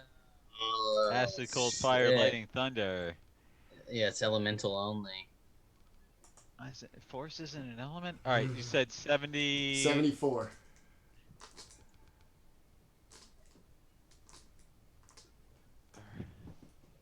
Oh boy. Is that it? No, I'm still standing. Oh, wow. Oh. But I'm ashy. Yeah. I need moisturizer. Moisturize me. We'll listen to some Biggie Smalls and you can learn how to go from ashy to classy. Motherfucker, come on! Motherfucker, come on! Motherfucker, come on! All right, so I got to do what I came here to do, which is do Disintegrate. So I'm good with however this goes from now on out with his big This motherfucker. 3 hit points. So seriously, if the 4 of you can't take away these 3 hit points, I swear to God, I'm going to disintegrate one of you again. Don't let that be a threat. Consider that I've been also waiting for you to aggressive, kill me for like 3 months now. aggressive Manny. foreshadowing. Tanna, what do you want to do? You just want to go say something mean to it? No, I'm running for Trent Okay. because I seriously thought he was about to die. I did I did too. too. Oh, empathy boy needs your empathy. Yeah, I'm sprinting. And Trent, no. how far away is he? 60 feet. Yeah. 35 feet from you. Oh, 35.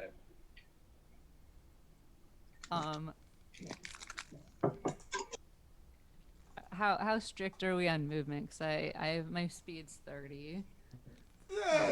Yeah. Make a double move and a bonus action. Yeah. I'll let that go. I mean, That's a legal move. yeah. HR's gonna need to see you in the morning. So I can I can get to him, but I can't do anything. That's an actual action. That's what you're saying to me. If You you would want be just out of reach. if you want to do the I cool just wanna thing to lay on save hands. Trent, go ahead and do the cool thing to save Okay. Trent. I just want to. If that thing's a table, you could table slide. It's a table slide. I just want to get to Trent It's a and give John him Woo my movie now? my last 24 points of lay on hands. Okay, I'm sure Trent And is also be especially And appreciative. also be like, oh my god, are you okay? So And you also, use your and like, speed walk feet. yeah, Speed walk. bonus action disengage. I don't have that. I'm just kidding. No, I'm just gonna go over and give him my last 24 lay on hands, and then just like turn and take up a defensive stance in between him and no. So you healed him for 24 points. Yeah, you get 24 hit points. All right. All right, heroic, very Thanks, paladin-esque. Tanna. Very paladin-esque, seeking redemption for acts of the past she's not too proud I of. just don't want people to die around me anymore. Except for these things, because fuck them, they're gross. Very All right, upsetting. all right, Axe. Monsters don't count.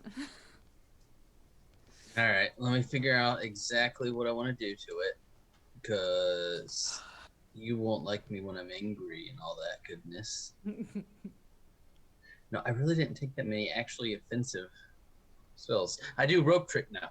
I'm just gonna hit it with a double thunder gaunt. All right. Are you?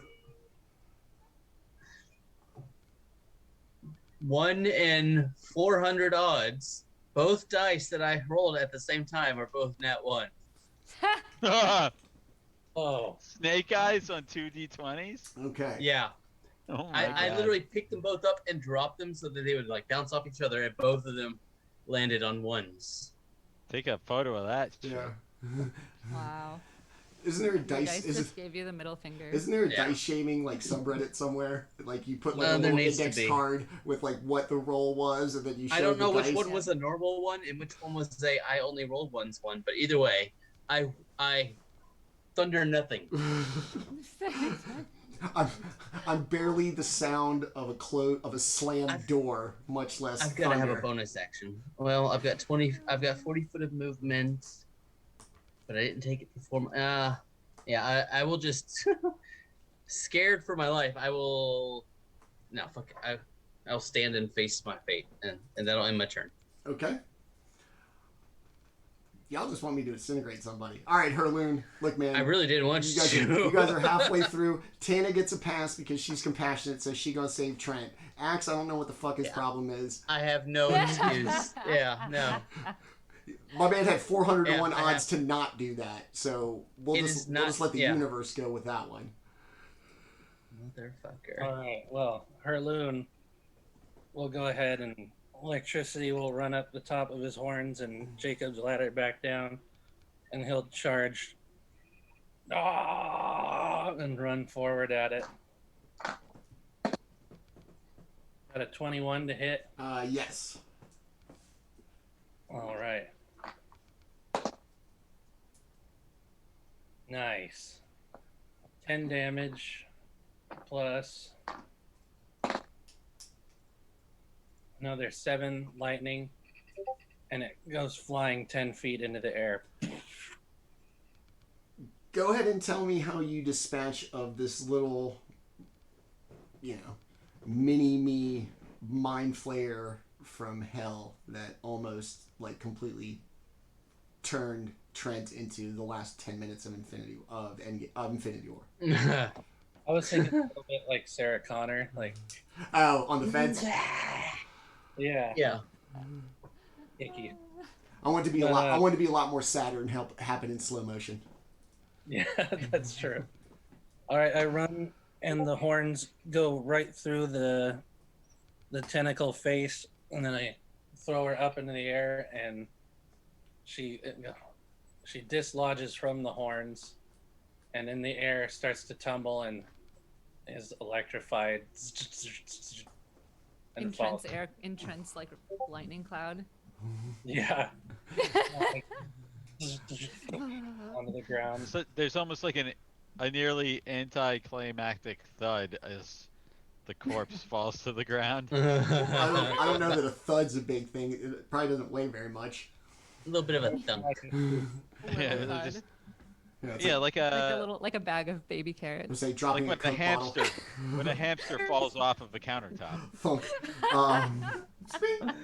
So But as the Squidling Mind Flayer comes to finally a rest after being ragdolled up through the roof and a lightning cloud and comes crashing down on a book shelf, the spellbook flies open.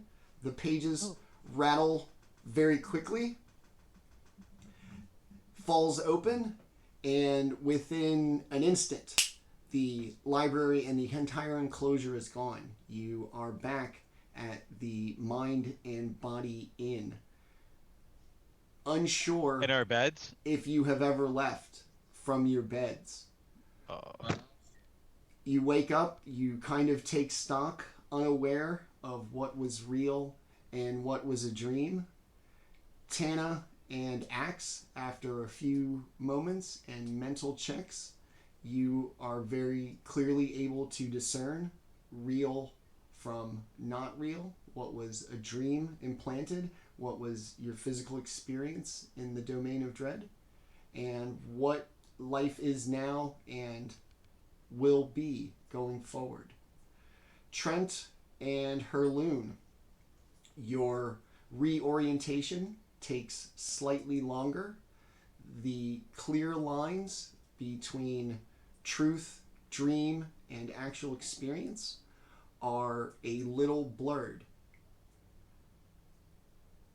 You don't remember bits and pieces of your past. You won't be able to know this instantly until it comes time to recall these feelings or situations. The emotional triggers will still be there. The things that are supposed to inspire these memories will still hit you. Your brain will be unable to recall them. Your missing memories will domino into a nasty effect of a loss of identity and purpose until many years after you have returned from this dream and this place. You are mentally fractured and viewed as mad by the people who have tried the hardest to shake this fogginess. Tanna and Axe remained with you, ever faithful through the remainder of your lives, even through your mental decline. You would lash out often, calling them liars and threatening them for not believing you. Everybody ends in a way that shows that your memories are the most important thing to you. And when they're taken from you or somebody close to you, they can shatter everyone's lives. And with that, we will conclude Enemy of My Enemy. Yay! Jesus, man. Oh my god. I'm done. That was super fun. That was insane. Sorry, guys. Wow. Like, yay, this was fun. Now I'm sad. Yeah, that was like dark, man. That was great. You took a character that I've been playing, that I played for 3 years in a homebrew campaign, and made him like gave him 20 times more depth than that DM ever even attempted to do. So thank you for listening to the players and the characters, Oh and man. not just doing whatever the hell you want. I mean, that's the point. That's, like I said, for this one being especially like memories and dreams and stuff, like I can't just wing those off the cuff. And so you guys, and they need to mean something, because if I just pick like an arbitrary memory to take, if you're not attached to it, you're just like, yeah, fuck it, whatever. Just like where I forgot my car keys. Who cares? I really appreciate that aspect of it. So like I Of said, the, that like, was- get- That was the point of this, because I mean, beyond that, it's just mind flayers, and the only way to really flavor this was to just like I said, I didn't Yeah. want to make this a thing, That but was like good. emotionally like assault your memories that just pick Yeah, apart that was who you great are. because because like I I thought a little bit about the character's backstory, like in broad strokes, but when you said I need three the happiest memories, like I really like put in like I really wanted to like give him like a full on backstory. And even though I kind of like based my character off of a fictional character, like I tried to like meld that into it. I don't know if anybody knows the reference, but Aximili is an Andalite from the Animorph series, Oh. and Elfangor is his brother in the series, and that's like the whole like where the action comes from in the whole series. But that was just like that was brutal. The dream sequence was oh my god, that was amazing. Thanks, you guys. I'm based on a magic card called the Hurloon Minotaur. Yeah, seen you Very sharing cool. that. Yeah. All right, so our first episode of hashtag Spooky Summer on One Shot Wednesdays. Our first foray into Ravenloft is in the books. We have spent time meeting these amazing characters.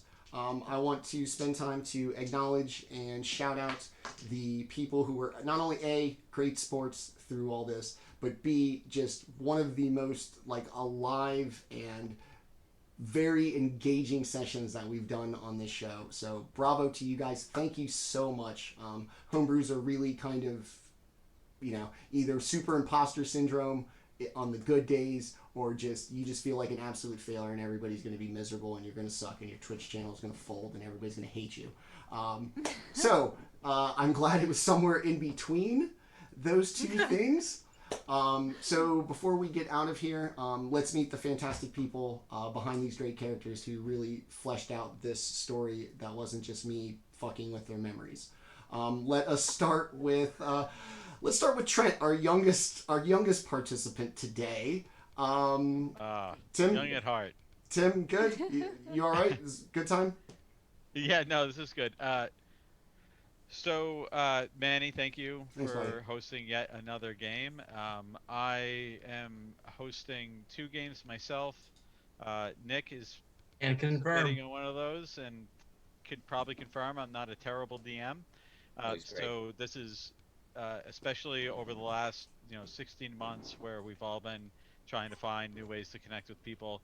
I've been super grateful for these games and for the connections that I've made through them. So whether you're a viewer or you're a part of the community here, do not stop, because this has only been better and better and better. So again, thank you, Manny. This is a super fun session.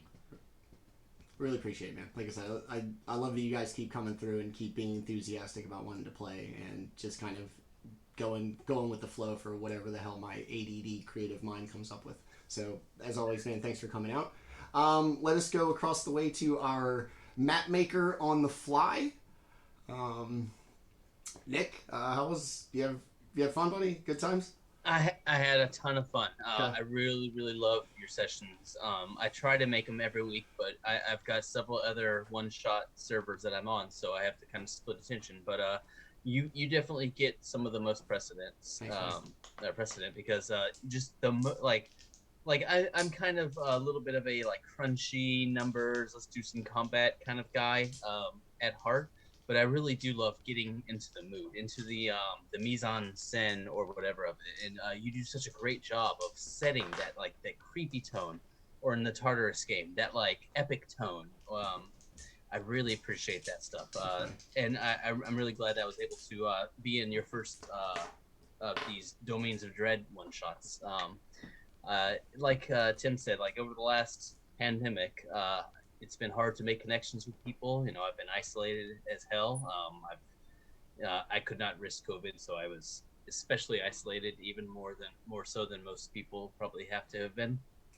So D&D has become, especially while I'm unemployed and still looking for a job, D&D has become like the central focus of most of my days. So I really appreciate you giving me this opportunity to play so often and in such engaging games. And I am a cartographer by trade, I do enjoy playing games where I get to make maps.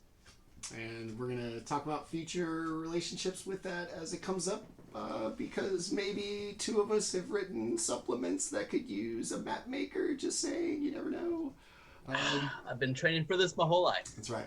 All right, let us go downstairs to extra shout out. The Luxodon that tormented you was actually one of Tenta's PCs from the Wedding Veil. The Wedding Veil, Okay. yeah. That was Brumby, the tormentor of dreams. He steals dreams. What was your phrase for him? He's the tormentor of dreams. Okay. That's correct. Yeah. So I stole him Ready. just as a kind of self-feeding kind of community thing that your really dope PCs can end up NPCs in these shows, and I especially wanted to do that with today being a dream thing and with him being here. So thank you for that little bit of inspiration, and yeah, go ahead and tell us about yourself a little bit. I'm Tenta. I am big metalhead, big into fighting, especially the bare knuckle stuff. Way into that. I like pro wrestling, anything with moderated violence, and Unmoderated violence is D&D.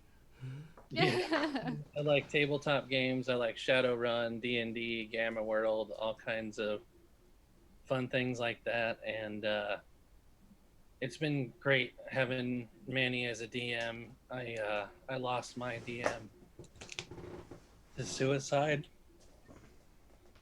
and it was hard to enjoy myself, and I've been able to with Manny, and it's good. So thank you, and thank you to everyone else. Tenta, we love you, It buddy. means a lot. We love you, man. Thanks for coming out. You're great every week, and like I said, you've really become a good friend of mine, and I love you, and if there's anything I can do, I'm here for you. I love you too, man. All right. And let us finish up with our newcomer who got to kind of come into this somewhat pre-existing world of lunatics, of which congregate around here on Wednesday nights on occasion. Hopefully she still wants to DM for some of us in a couple of weeks. Like, you guys are fucking nuts. I'm out of here.